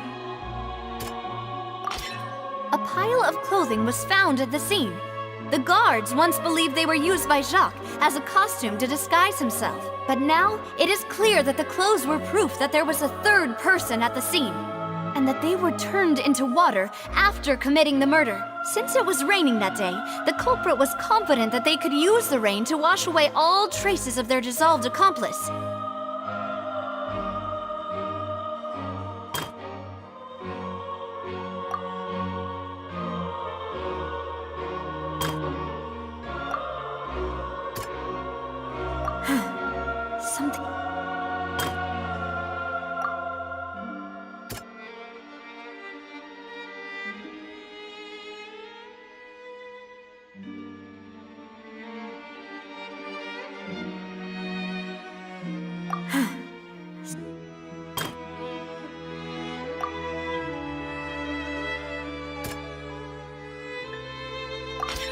This assassin first shot Jacques, then turned to shoot Callus, only for Callus to wrestle the gun from him and kill him instead.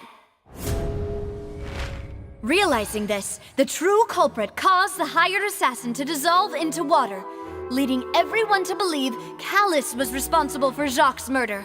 This is the true version of events.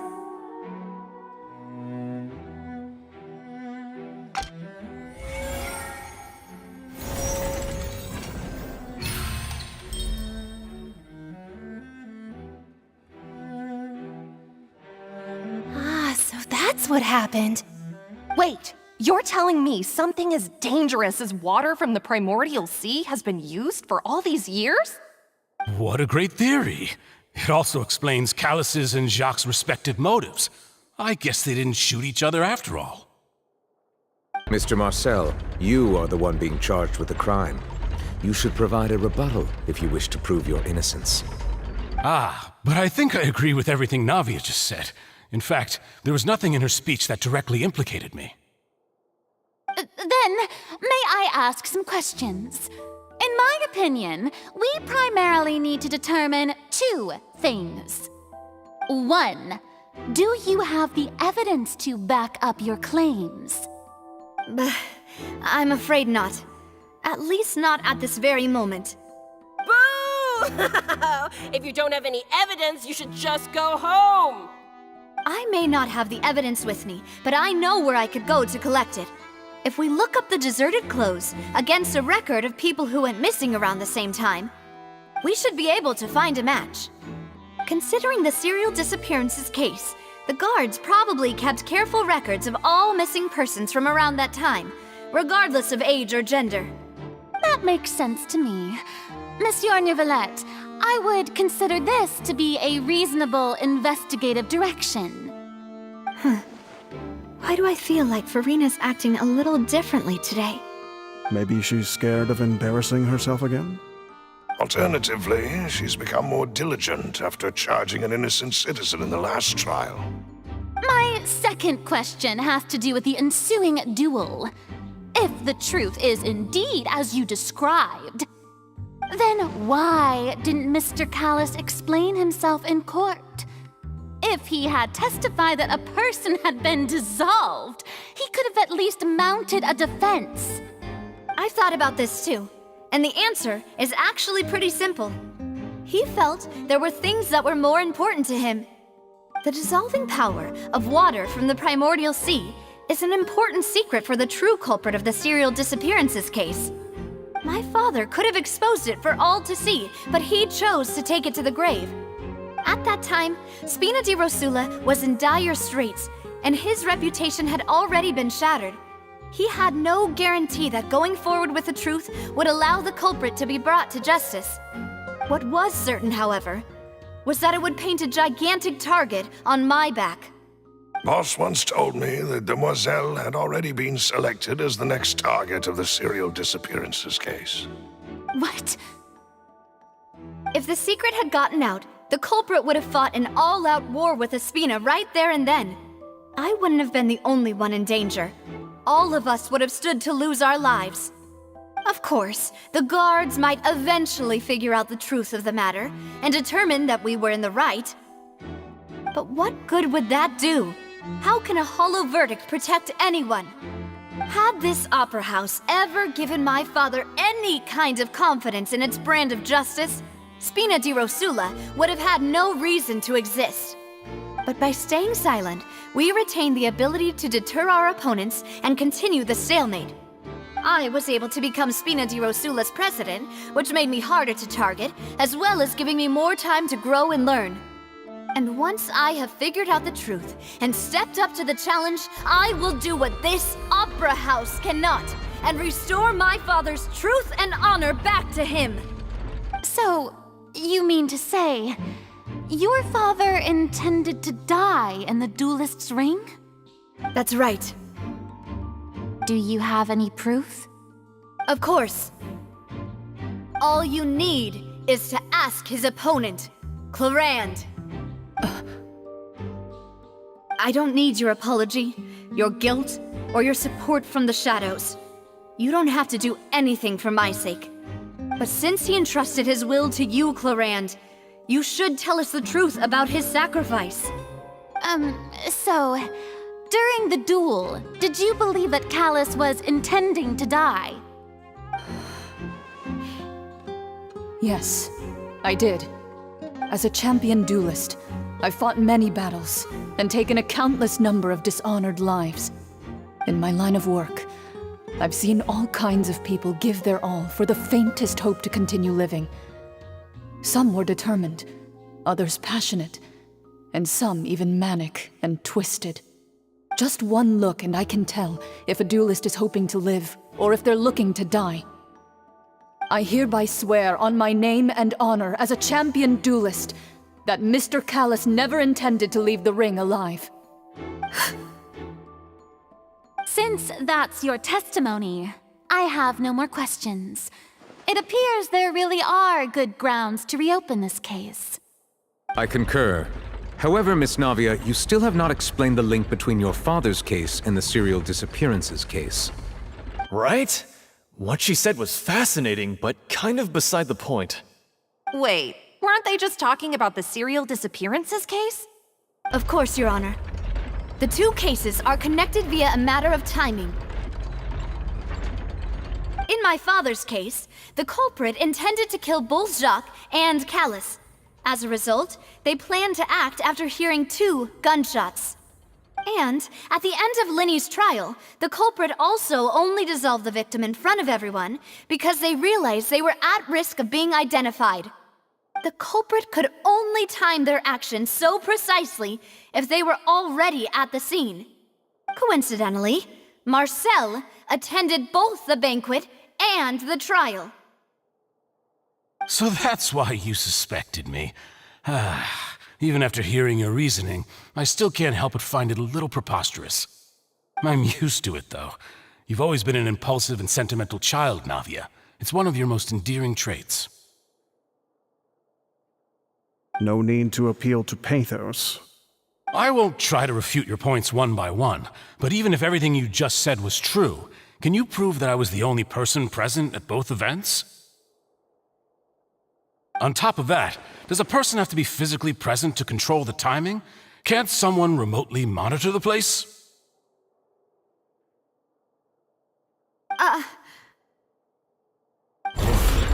Know what she can say to that. I know that even with that, you might still think you can reduce the list of suspects with some further investigations until I'm the only one left on the list. Alas, who won't feel at least a little hurt by an accusation of murder from a girl you see as your own daughter? But if I were to dismiss this completely, you'd also think I'm not being considerate of your feelings. Ah well, let Uncle Marcel teach you another lesson. Do you know what the biggest flaw in your reasoning is? I suppose you're gonna tell me anyways. It's timing again. I'm a businessman by trade. From that standpoint, there's no reason for me to kidnap young women. It's a high-risk action with nothing to gain. In addition, I left my home in Snezhnaya when I was young to come to Poisson and work in some trade. My business only thrived when I received Callus's patronage. But the disappearances began before I ever stepped foot in Fontaine. I do apologize, demoiselle. This was my mistake. No, it's not your fault. I'm sure he had come prepared. Is there anything else you'd like to say? Would you like to check the date of my first business license against the first known case of the serial disappearances? You can also take a look at my border entry records, or ask my friends and family when I left Snezhnaya for the first time. Could those records and testimonies do something to appease the unspeakable anguish in your heart? Seems like she got the wrong guy. At this rate, Navia will be convicted for falsely accusing him. I think you've done a superb job of dissecting your father's feelings as he neared the end of his life. But aren't you going against all of his wishes and expectations right now? He wished for you to become more rational, collected, and conscientious, instead of dwelling only on your own feelings. Once you've learned to be more considerate of others' feelings, and to stop rushing headlong into things, you'd have met most of his expectations. This isn't just about me, and it never has been. The biggest difference between me and the rest of the victims is that I still have the ability to search for the truth, while that same agency has long been taken from them. The people whose families were destroyed by synth abuse, the people who lost their loved ones to the serial disappearances, and the people who suffered tragic ends due to their sense of justice. Many people's images are flashing before my eyes. I'm sure some are coming to those of you in the audience as well. And whose image do you see, Marcel? Is it a man named Vacher? Oh, so you do know that name. I'm merely surprised you'd suddenly say the name of someone I've never even heard of. I was waiting for you to say that.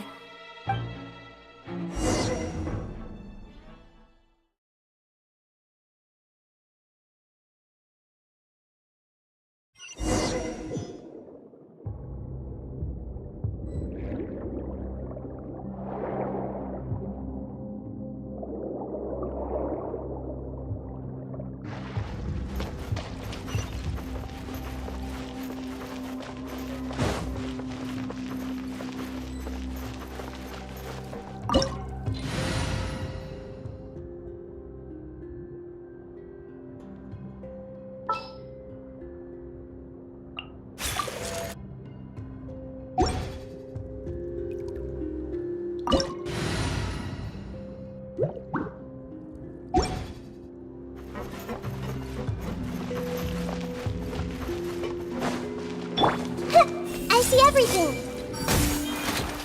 Sharing my knowledge. Busted. Game's up. Time's over.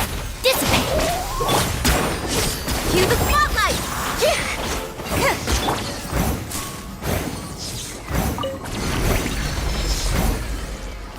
Whoa, the floor is going up. Is it because of this mechanism in the middle? That guy really prepared a lot of stuff for this place.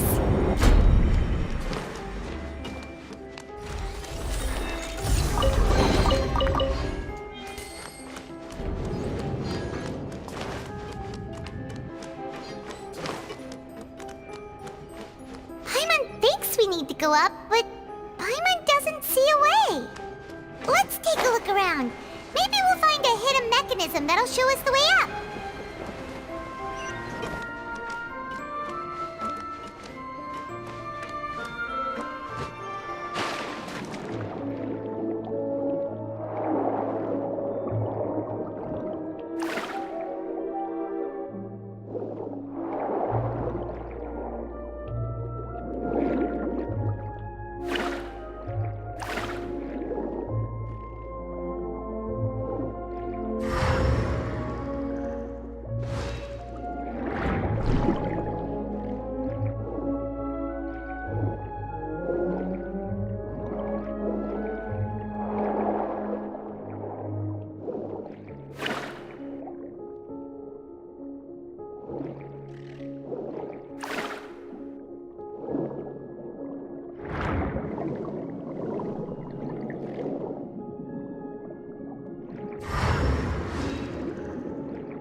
water level is rising. Now we can swim to the top. But this is still a ways away from where we need to go.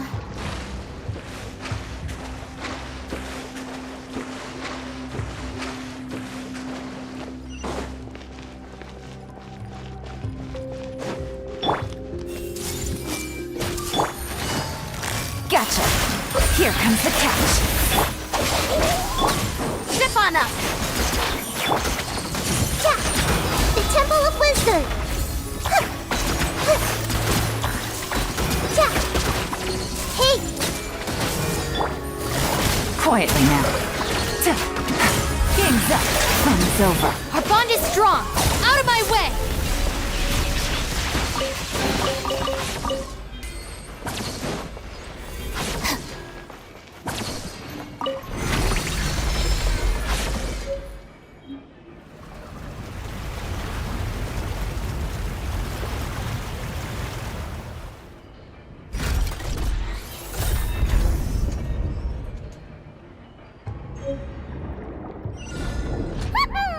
Now the path is clear. Let's go.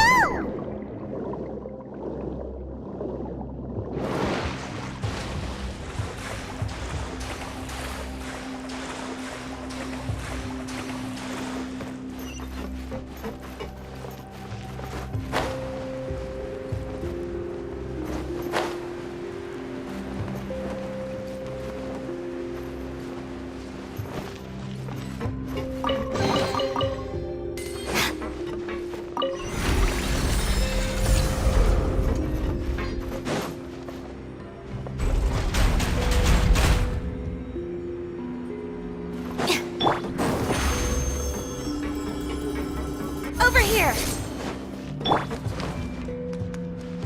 Everyone hold hands.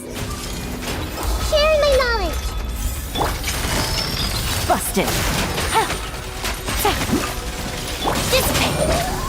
Be amazed. Here comes the catch. Hey. Yeah. Make yourselves at home. Gotcha.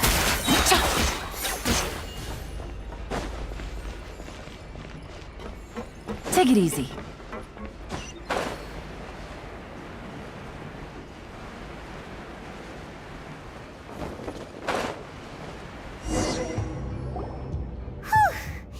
After all that, we finally made it to the innermost sanctum. Though, as expected, the mastermind isn't here. That's right. Then let's hurry up and find some evidence so we can get back to the Opera House and help Navia.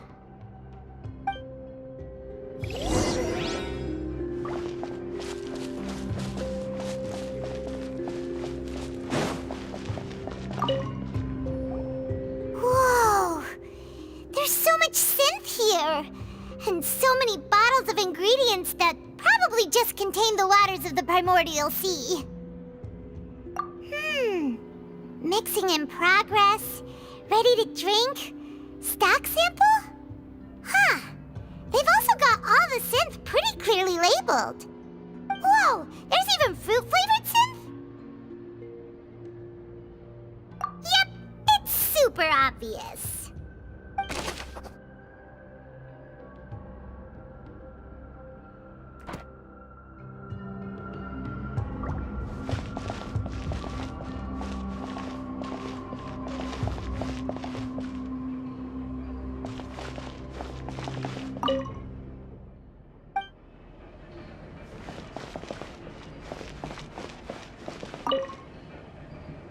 What's this over here? Looks like some kind of place for research. Experiment number 16 aims to verify Jacob Ingold's research conclusions on the primordial sea and use his theory as a foundation to achieve a breakthrough. The experiment was a failure. No individual managed to resurface from the water from the primordial sea. Female specimens 22, 23, and 24 were dissolved.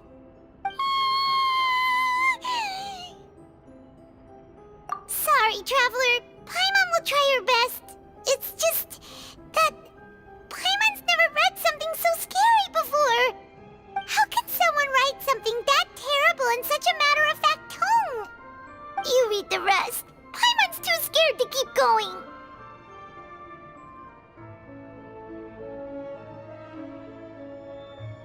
So that's why he did all of these experiments. But did he really think he'd be able to find a way just by dissolving people over and over? That's just insane!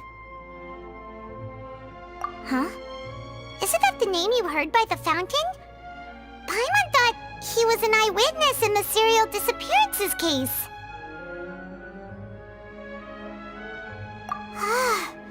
You mean Vache is the one who did all of these...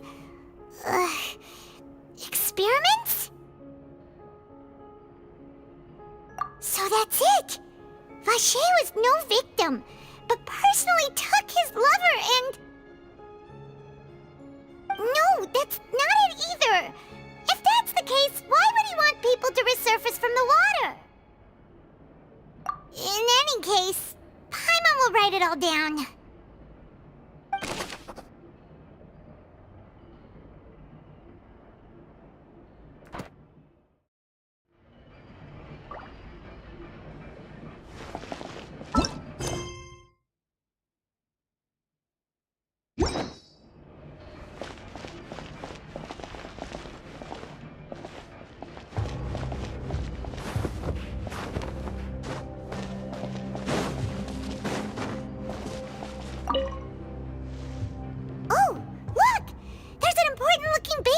Here, and it's full of water! That means this is where they make all the synth! And that special water is the main ingredient! If you dilute it with normal water, you'll get synth, but the pure stuff can dissolve a human! Paimon will take notes on this incriminating evidence.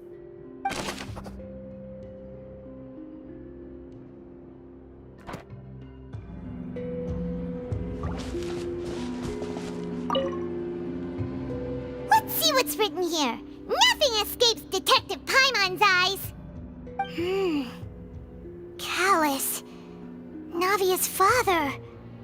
Oh, this seems to be an investigation report on him.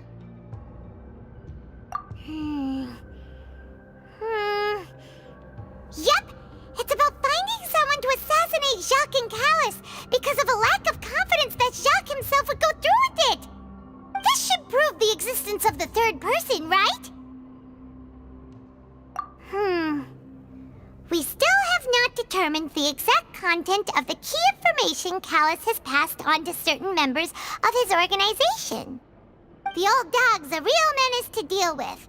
Even if he abides by the promise he's made to us, he will still have the upper hand.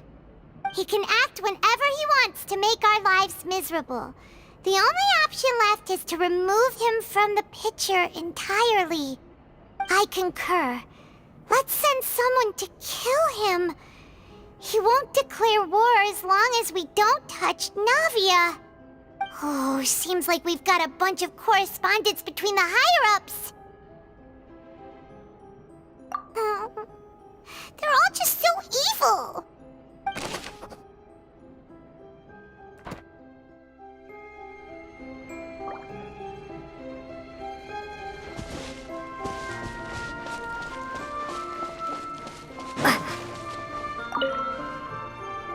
What's all this? Aw, it's a bunch of really cute things! Pink accessories, a hair tie, a necklace, even a makeup box. Oh, Paimon sees it too, but why are all these cute things labeled with different girls' names? Huh? You mean the girls from the serial disappearances? They were brought here? And then they were turned into water. And all the boxes of things, these names. That means... Oh, this is terrible!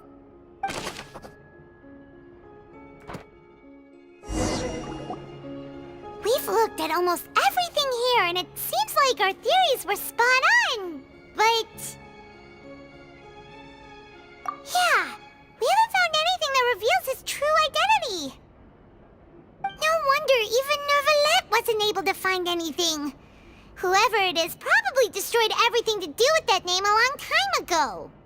That way, even if we bring all this back to the opera, we won't be able to identify the true culprit. Sure thing. Paimon won't admit defeat to this guy either.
We'll find something for sure.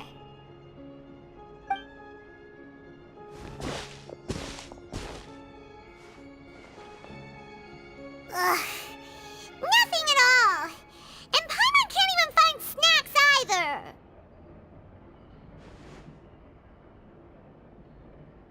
Whoa, really? Let Paimon see. Vinier.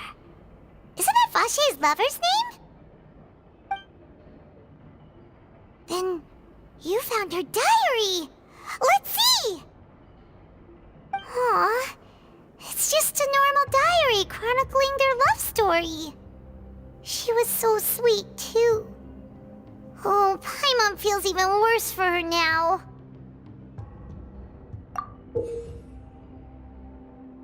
So many! A whole page's worth! But they're all crossed out. Was she unhappy with all of them? The final name she decided on was Marcel. Wait, but Marcel's pretty old. Has this case been going on for so long that he's Vache and Vinier's grown son? Hey! Paimon still hasn't figured it out yet.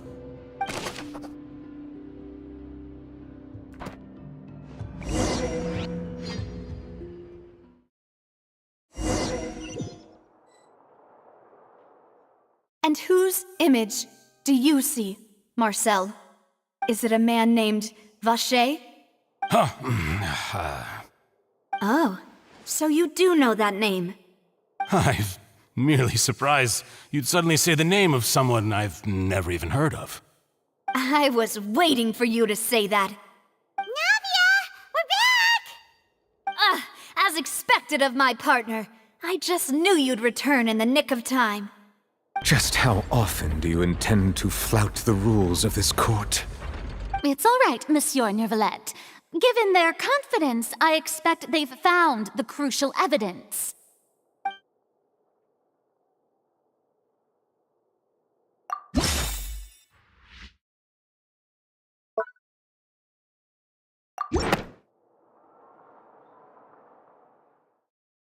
But the truth of it, Marcel, is that you've always been Vache. Huh? We've investigated your lair and we already know everything! After your lover, Venier, was dissolved, you kept abducting young women to experiment on the hopes of bringing her back to you! You even created Marcel as a new identity and destroyed all records of your past as Vache! So that's it. Even the villains in opera performances rarely go that far. And with that, Marcel's motive has now been established. This information regarding your past also dismantles your prior timing defense. Well, Marcel, do you know where you went wrong? You fixated your gaze on the lover that passed away, instead of paying attention to the living people around you. So, you never noticed how we changed, or how we grew as individuals. You also never understood Boss's real expectations for his daughter. Or our determination to see things through. Your determination. Mr. Marcel, please speak up now if you would like to defend yourself. Otherwise, the trial will move on to the next stage.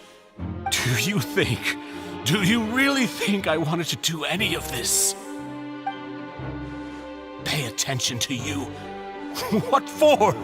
Have you ever paid attention to me? Ever empathized with my pain? Ever known how it feels to watch the love of your life dissolve right in front of your eyes? No one helped me. No one even believed me. All those decades ago, even the officers from the Maison Gardiennage were laughing at me. They said there's no way a human being can turn into water. So I must have gone mad from grief. Vinier's death was brushed away by all of you as if it didn't matter at all. Well, now you know, don't you? Ha! Well, it's too late now. All those who were dissolved are gone forever. You only have yourselves to blame. You set up this ornate opera house in pursuit of your so-called justice, your beloved drama, while turning a blind eye to the suffering of the people. Venier is dead. We promised each other that we would always be together. Wherever she goes, I will follow. But I'm not from this blasted place, so I can't be dissolved, no matter what I do. Hey, is that water from the primordial sea that he's drinking? I can't dissolve! Can't dissolve! Can't dissolve! Do you all see? I can't go, I can't follow. So if I can't go where she is, what choice do I have but to try to bring her back? I did all of that, and in the end, that accursed Callus still got the better of me. I spent my entire life living on pins and needles, only to get stabbed by his idiot daughter at the very end.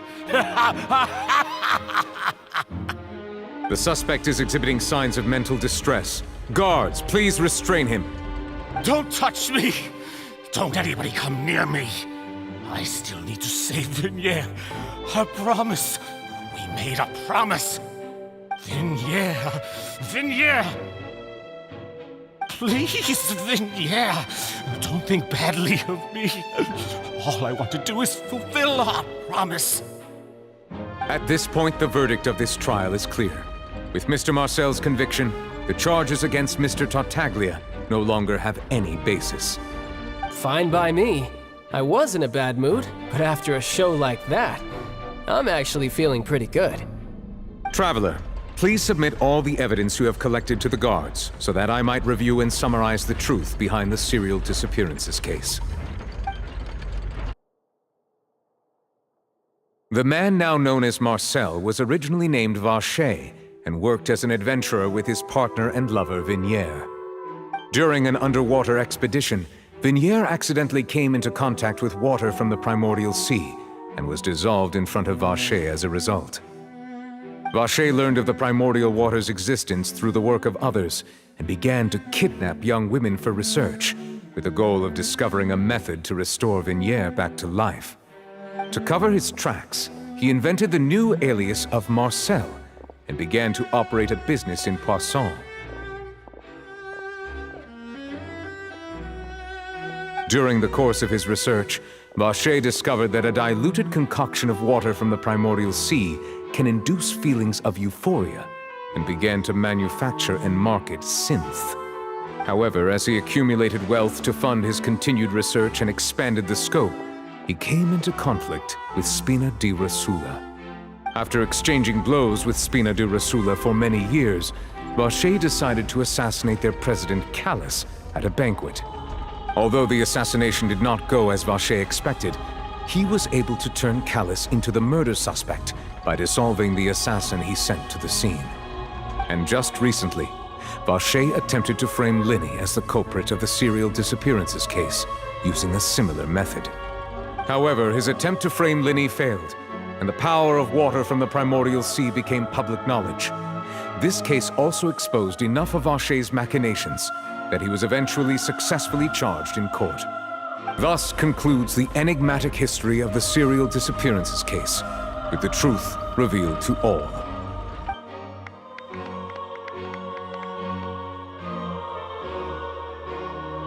The oratrice will now deliver the final verdict regarding the charges against Mr. Vacher.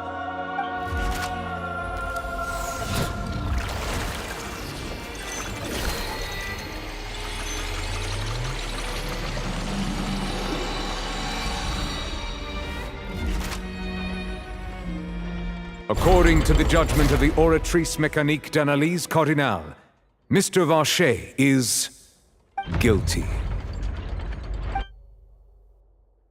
Guards! Take Vacher away. Good. It's what he deserves.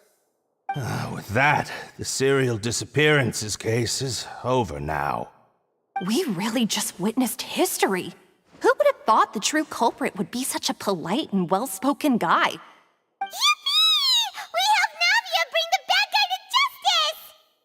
He's hurt so many innocent people and now he's finally getting what he deserves! Huh? Are you okay? Demoiselle, you were absolutely brilliant. The day our late boss had always hoped for has finally come. You can rest easy now, knowing justice has been served. Yeah. It's finally over. It's all thanks to you guys. And my partner. See, Papa? Spina di Rosula's still doing well with me at the helm. Well now, hasn't this been a most delicious piece of drama? The villain has been caught, justice has been served, past wrongs have been righted, and it's a big ol' happy ending. Since it's been such a great show, I'll just let the false accusations against me slide. Either way, I've still got some business to attend to, so if you'll excuse me... Please wait just one moment, Mr. Tartaglia. What now? None of this has anything to do with me. According to court protocol, since this trial was initiated due to a charge against you, a verdict must also be made regarding the initial charge before the trial can conclude. Oh, come on. Is this really necessary? Haven't you already caught the real criminal? Isn't it time for side characters like me to exit stage left? Please respect the laws of Fontaine. This has always been the rule. All right, but this sure is a lot of hassle. All I need to do is stand over there, right? Let's just get this over with. Through evidence presented in the public trial that was just held, it has been established that Mr. Tartaglia has no direct connection to the serial disappearances case. The guilty party has been identified, and thus it is logical to suppose Mr. Tartaglia is innocent of the charges. We now turn to the Oratrice Mécanique d'Analyse Cardinale to render the final verdict on the charges.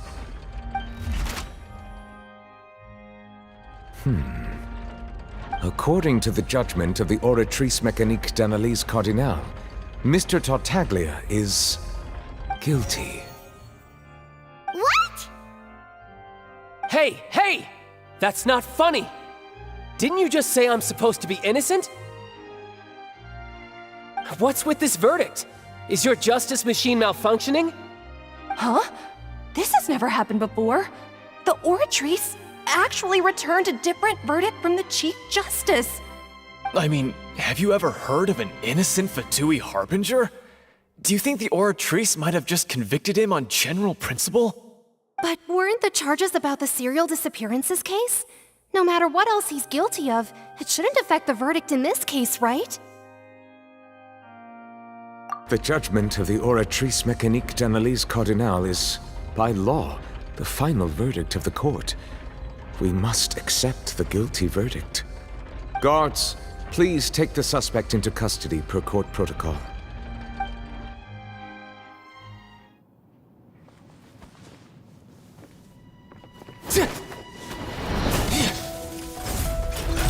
So this is how justice is done in Fontaine. What a joke. You've got your rules. Well, I've got mine too!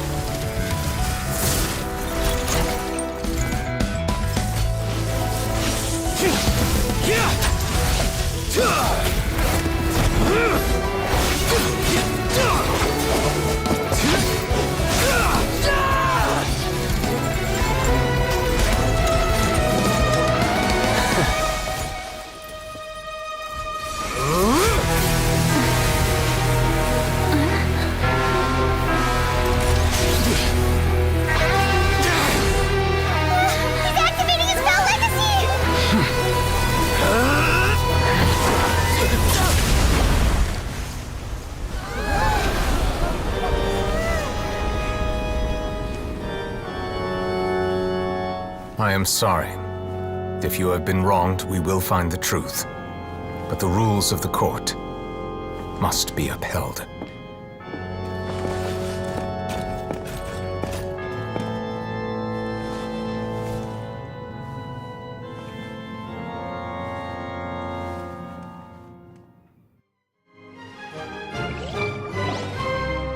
Hey, Monsieur Nouvelette, what's going on? Shouldn't they have been cleared already? Apologies. This is also the first time I've encountered such a situation. However, according to the rules established at the conception of Fontaine's court system, the Oratrice's judgment is the final verdict of the court. All I do is follow court procedure. As for why the Oratrice arrived at the conclusion it did, you should probably ask someone more knowledgeable than me. Why are you looking at me? I had nothing to do with it! I don't know what happened there either! Hey, stop staring at me! What does Lady Verena mean by that?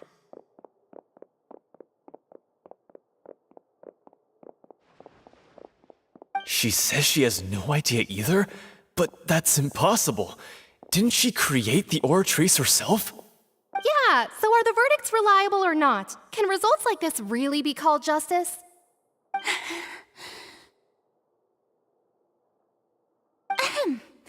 My dearest citizens, did you really think we'd allow an incorrect verdict to be handed out in this court? Did you really believe that the judgment could be mistaken or be the result of some sort of random mishap? Don't tell me you thought even I had been blindsided by the Oratrice's result. But the way she looked just now, it was pretty obvious she had no idea what was going on. However, given the state of things, I I shall give you an explanation. Everything that just took place, including my supposed shock and bafflement, was a part of an elaborate performance, with every action meant to stir up drama and excitement. And, of course, for every performance, there is a script. Everything has unfolded exactly as I expected from the very beginning. As the embodiment of the very concept of justice, the Oratrice shall never render an arbitrary judgment!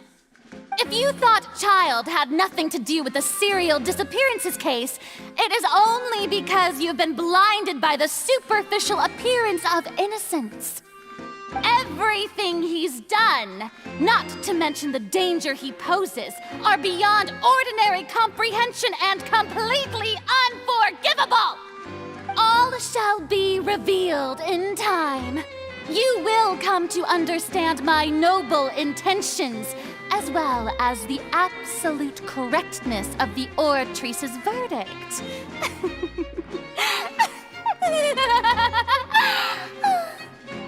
Now, having said that, although I hate to leave things hanging in suspense, it is now time for this performance to end. As the lead actress, I shall be the first to take my leave. Toodaloo! So she chose to make her escape after all, did she?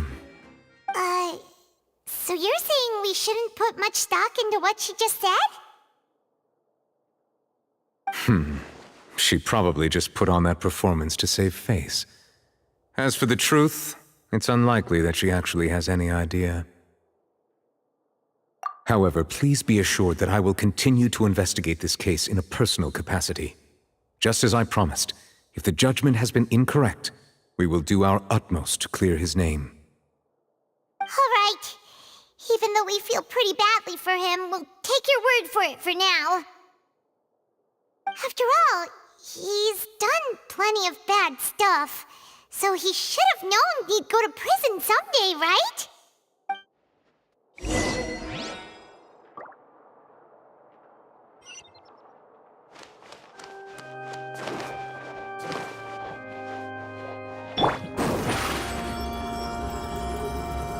Step on up!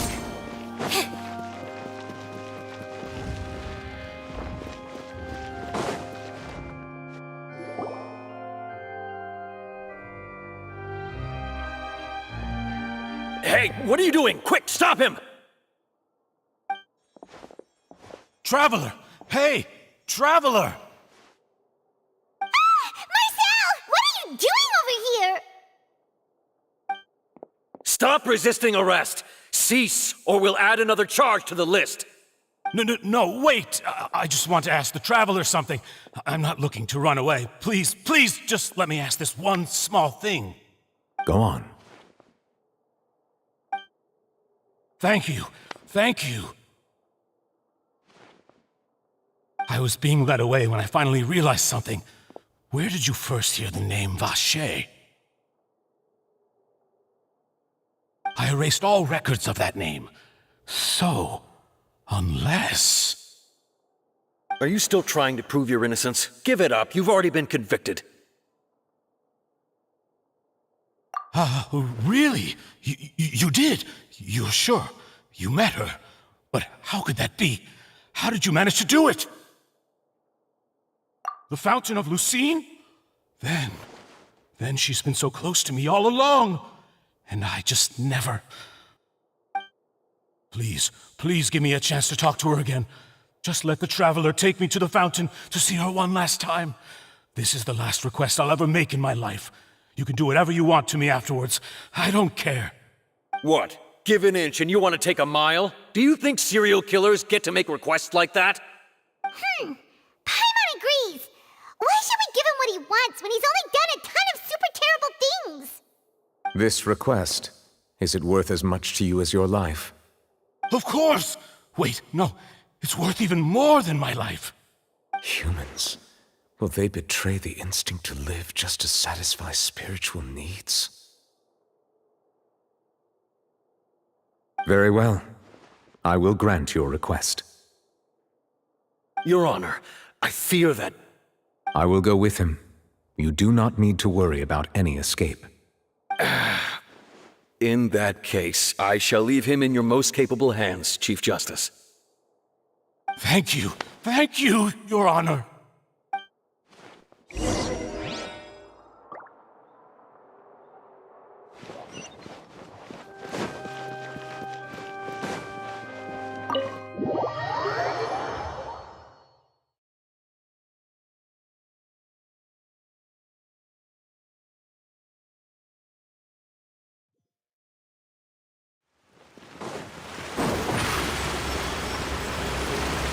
Surprise!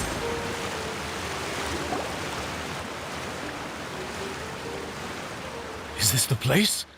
You said she's here, but what do I need to do to see her? Yeah, and even Paimon could hear her after drinking that thing. Didn't you just drink a lot of it on the stage as well? Oh, in that case... Vache! Ah! Yes, that's it! So you heard it too! Vinier, it's me! It's me, Vache! Vache? Vache! I'm here! Where are you, Vinier? I'm coming for you. I'm finally here for you. Hey, wait! Be careful! Hey, wait!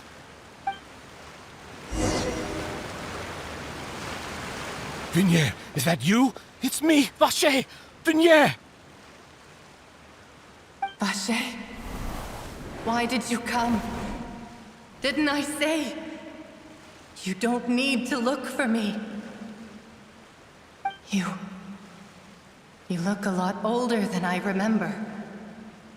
How long has it been? It's been more than 20 years. I've suffered for over 20 years since the day you left. All this time, only the thought of bringing you back has kept me alive. Nothing else mattered to me. I must be dreaming. Who would have thought I'd get the chance to tell you all of my feelings like this? Vinier, you are my everything. I really don't know how I could live without you. But Vache, if you ask me, this world would be better off without you. What are you saying? If not for you, I would have finished my law degree and probably become a top-tier attorney one day. If not for you, I would have continued to pursue my love of the arts, and my works would have been displayed in the Palais Mermonia itself. If not for you, I would at least have been able to take care of my mother. And she would not have grown old and died alone, with nothing but the tears on her cheeks. It's all because of your selfishness, Vache. It's all because of you. Wait, you are not Vinier. Who are you? You're right. I am not Vinier. I am the sacrifices. Every woman who died by your hand, as our bodies dissolved, our consciousnesses flowed back to the primordial sea. Our thoughts circulated endlessly within the primordial sea, and we were no longer individuals, but we became one, just as streams of water come together in the sea. I'm Cressy. I'm Lemony. I'm Azine. The only one I am not is Vinier. Why? But then, where is Vinier? She doesn't want to see you anymore. Every tendril of her consciousness is avoiding you. This is what you get for your selfishness. Your selfishness robbed us of our lives and our futures. You said time and time again that you'd do any and everything for her. But did you ever consider whether she'd want to see you do the things that you did? If she would despise you for what you became?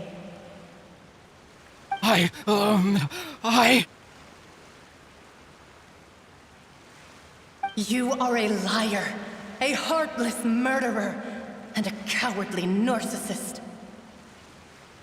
The only thing you are not is Vignere's beloved. From the moment your first victim died and her consciousness merged with Vignere's, she has had nothing but pure hatred for you.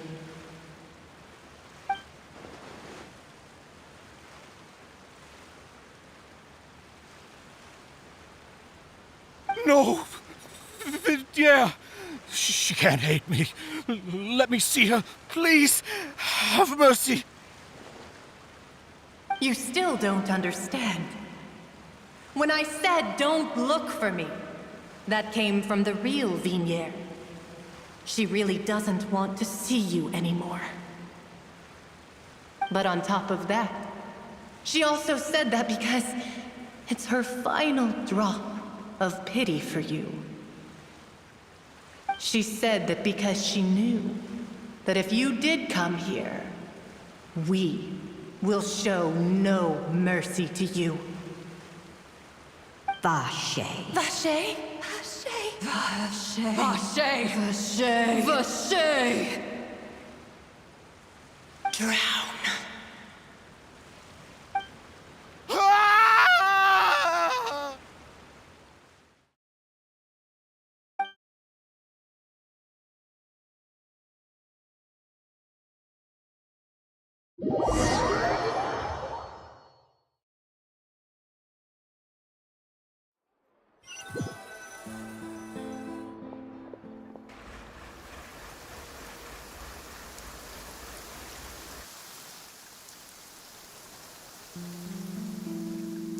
Finally, we have some time to do shopping.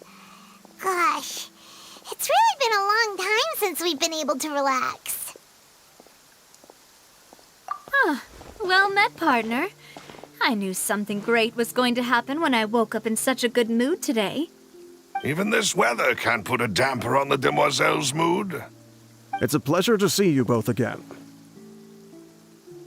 Oh, hey, Navia! It's been a few days. Paimon's already started to miss you. Oh, now that I believe. I'm easy to work with and always bring home the bacon. Who wouldn't treasure having a partner like me? Sounds like you're really enjoying life these days, Navia. What have you been busy with since the trial? It's just been one thing after the other. I've been making non-stop trips between Poisson and the courts in Sen. Everyone from Spina di Rosula organized a memorial for my father. We never held a memorial when he first died, since everyone knew that even if we held one back then, no one was going to come. This time, though, everyone in Poisson, and even many people from the court, all attended. So his name's definitely been cleared now. That's what we like to hear. It's been the dearest wish of Demoiselle all along. That blasted stubborn fool. I was right to put my faith in him. I'm so glad I didn't give up on the case all those years ago. Oh, by the way, I ran into Charlotte just after I left the memorial service. Well, maybe it'd be more accurate to say I knew she would be there, and there was no way she'd just let me go. Huh? So you know Charlotte too? The Charlotte? Journalist from the Steambird? Yeah, way back when I first became the president of the Spina di Rosula, she was all over me. Wouldn't take no for an answer. I believe the story was called The True Heart of Darkness, Secret Tales of the Yellow Rose. To be fair, though, it was a really flattering feature. So, we've been on pretty good terms ever since. She was trying to lean on our friendship to get me to do an exclusive piece on the serial disappearances case. Oh yeah, she told us about that. She's always been super interested in that case, so now her wish has finally come true too. Anyway, I told her to make sure that when she writes about you guys entering the opera house with the critical evidence, that you both sound really cool. Now that's another thing to look forward to. We trust Charlotte's skills with a pen for sure. Oh, and in other news, I also took Clarand out for a meal. Oh, are you two on better terms now? While you were investigating Vaché's headquarters, Clarand gave testimony on my father's behalf. It was thanks to her that we were able to turn the tide. I wanted to thank her. I mean, there's also no point in being awkward all the time, so we took the chance to reconcile with each other. Oh, that's great. Paimon also thought Clarand wasn't actually a bad person. It's always good to have more friends. Anyway, now that the case has finally been solved, perhaps it will slowly begin to fade from the public consciousness. Oh, actually, there's still one last thing I need to do. What is it? I should pay a visit to my father's grave and tell him the truth of what happened, as well as how it all ended. And on top of that, just how much people still look up to him to this day. That includes me, too. Miss Navia. Indeed. We want to go too. We also think Callus is a really admirable person. Sure thing. I'd like you two to share the moment with me. After all, without you, there might not have been such a positive ending. And in that case, everyone, let's be off. Considering the recent weather, we'll be lucky if we can reach Poisson before dark. Yeah, you're right. It's been raining non-stop for a few days now.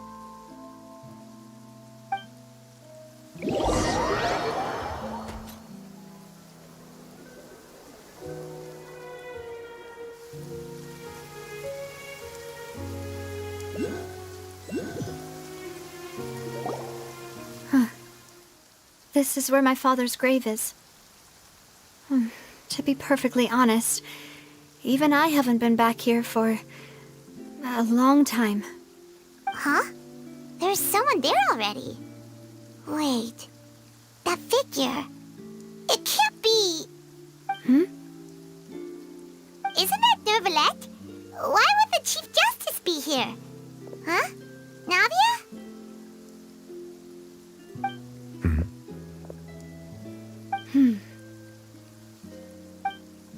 My apologies. I should have asked before coming to pay my respects. Don't say that. Sorry about that.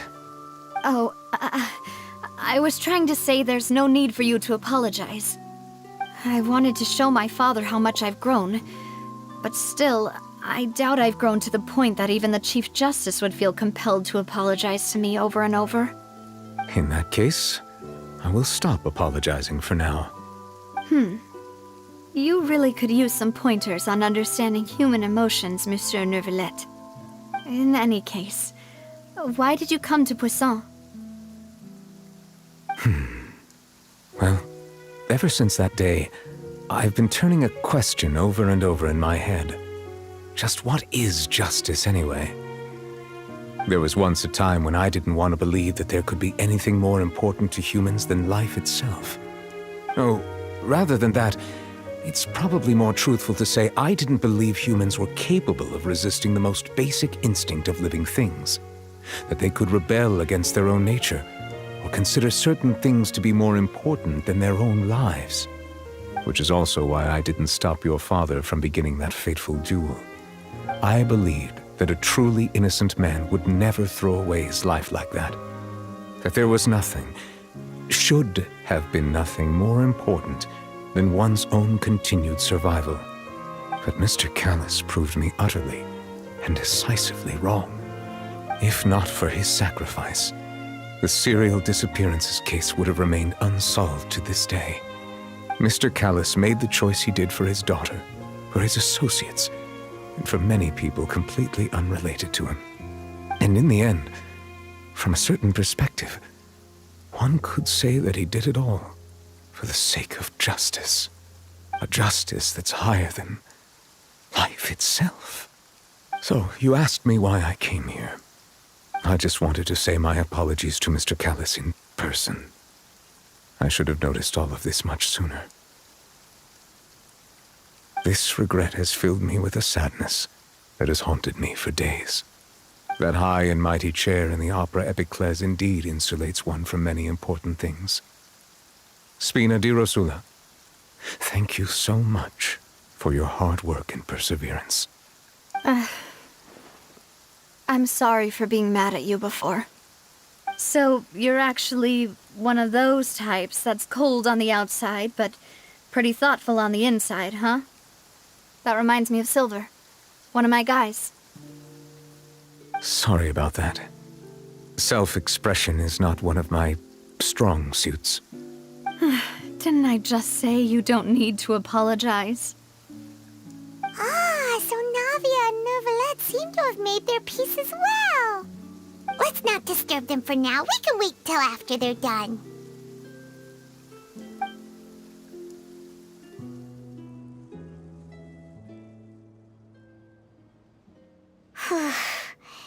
Paimon's never paid respects at someone's grave before. Did Paimon do anything rude there? Huh? Oh, Paimon didn't know that was a thing. But Paimon doesn't know what she would do if she can't fly. Oh no. Paimon hopes Miss Navia won't be too mad.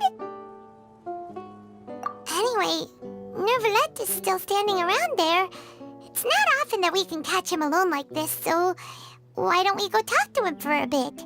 If we can't talk to Lady Farina, we can at least talk to him, right?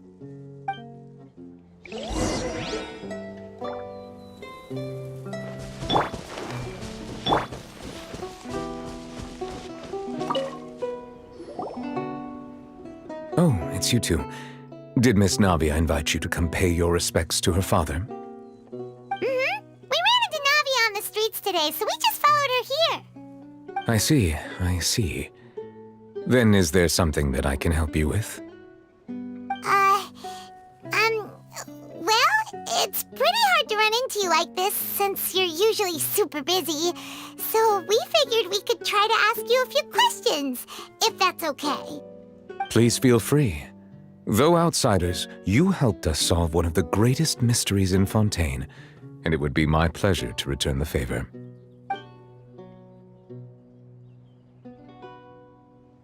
So, at court, the bad guys referred to that special water as water from the primordial sea, but what is it really? Truthfully, that name is already quite accurate. I can only surmise that Vacher and his ilk only learned of its nature and existence after extensive research. There used to be a special sea on the surface of this planet. The nature of its seawater was rather different from that of the sea we know today. Most of Tevat's life forms were first born in that special sea. You could say it nurtured much of the life on this planet. Huh. So it really was where everything began. It makes sense to call it primordial then. But today, the primordial sea no longer exists on the planet's surface. What Vacher discovered must have been some kind of special case, or a remnant from a truly ancient age. Huh. So that's how it is. Oh, you really know everything, Monsieur Neuvillette. But if that's the case, then why would people, at least people from Fontaine, dissolve in that kind of water? Indeed. Why would the primordial sea, which was known to engender and nurture life, suddenly reverse itself and devour life instead? To be frank, that also doesn't match my understanding of this world and its laws. There must still be some unknown secrets around the people of this land.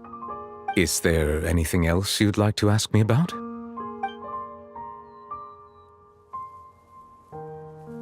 That the sea levels will rise and everyone will be dissolved in water, leaving Farina crying alone on her throne, but the sins of the people will be finally washed away for good. Does that appropriately summarize the version you've heard? That's right! It was Linny that told us back then. And that about covers all the main points. Yes, up to the present, I think we reached a point where we have no choice but to confront this prophecy directly. Rumors have it that this prophecy is rooted in the last words the former Hydro Archon left to the world before she passed away. A prophecy? Of the former Hydro Archon? Wow. This is the first time that we've ever heard of it. 2 parts of the prophecy have already proven correct. The rising sea levels and the ability of the people of Fontaine to be dissolved. We should be more vigilant and stay on the watch for further signs. Speaking of the prophecy, Farina has also always taken it quite seriously. Indeed, she has been collecting information and intelligence from across Tevat for this purpose. If the rumors were true, then perhaps this prophecy is the conundrum left to Farina by her predecessor. But with Farina being the way she is, can we really trust her to solve it? Is there anything else you'd like to ask me about? My apologies. My investigation has still not reached its conclusion. However, I still believe the judgment of the Oratrice was not rendered arbitrarily. Huh? But you also said you thought he was innocent. For many years, I have been quite aware that the Oratrice does not simply mechanically repeat the verdict that I give on each case. As a divinely created mechanism, the people's unified faith in the concept of justice is integrated into it. Not only can it produce the incredible power of indemnitium, but it likely also possesses other traits, such as self-awareness. Which is all to say, I have been prepared for a situation like this for a long time. So when Lenny told us that he heard a human voice from the room where the Oratrice's core is stored... I was not aware such a thing had occurred. Perhaps that could serve to prove my conjecture. I will add that to the list of items to investigate. In any case, I am inclined to believe that the Oratrice does have a methodology all its own. We just do not have enough information. Based on Farina's reaction, I doubt even she had any idea what was going on.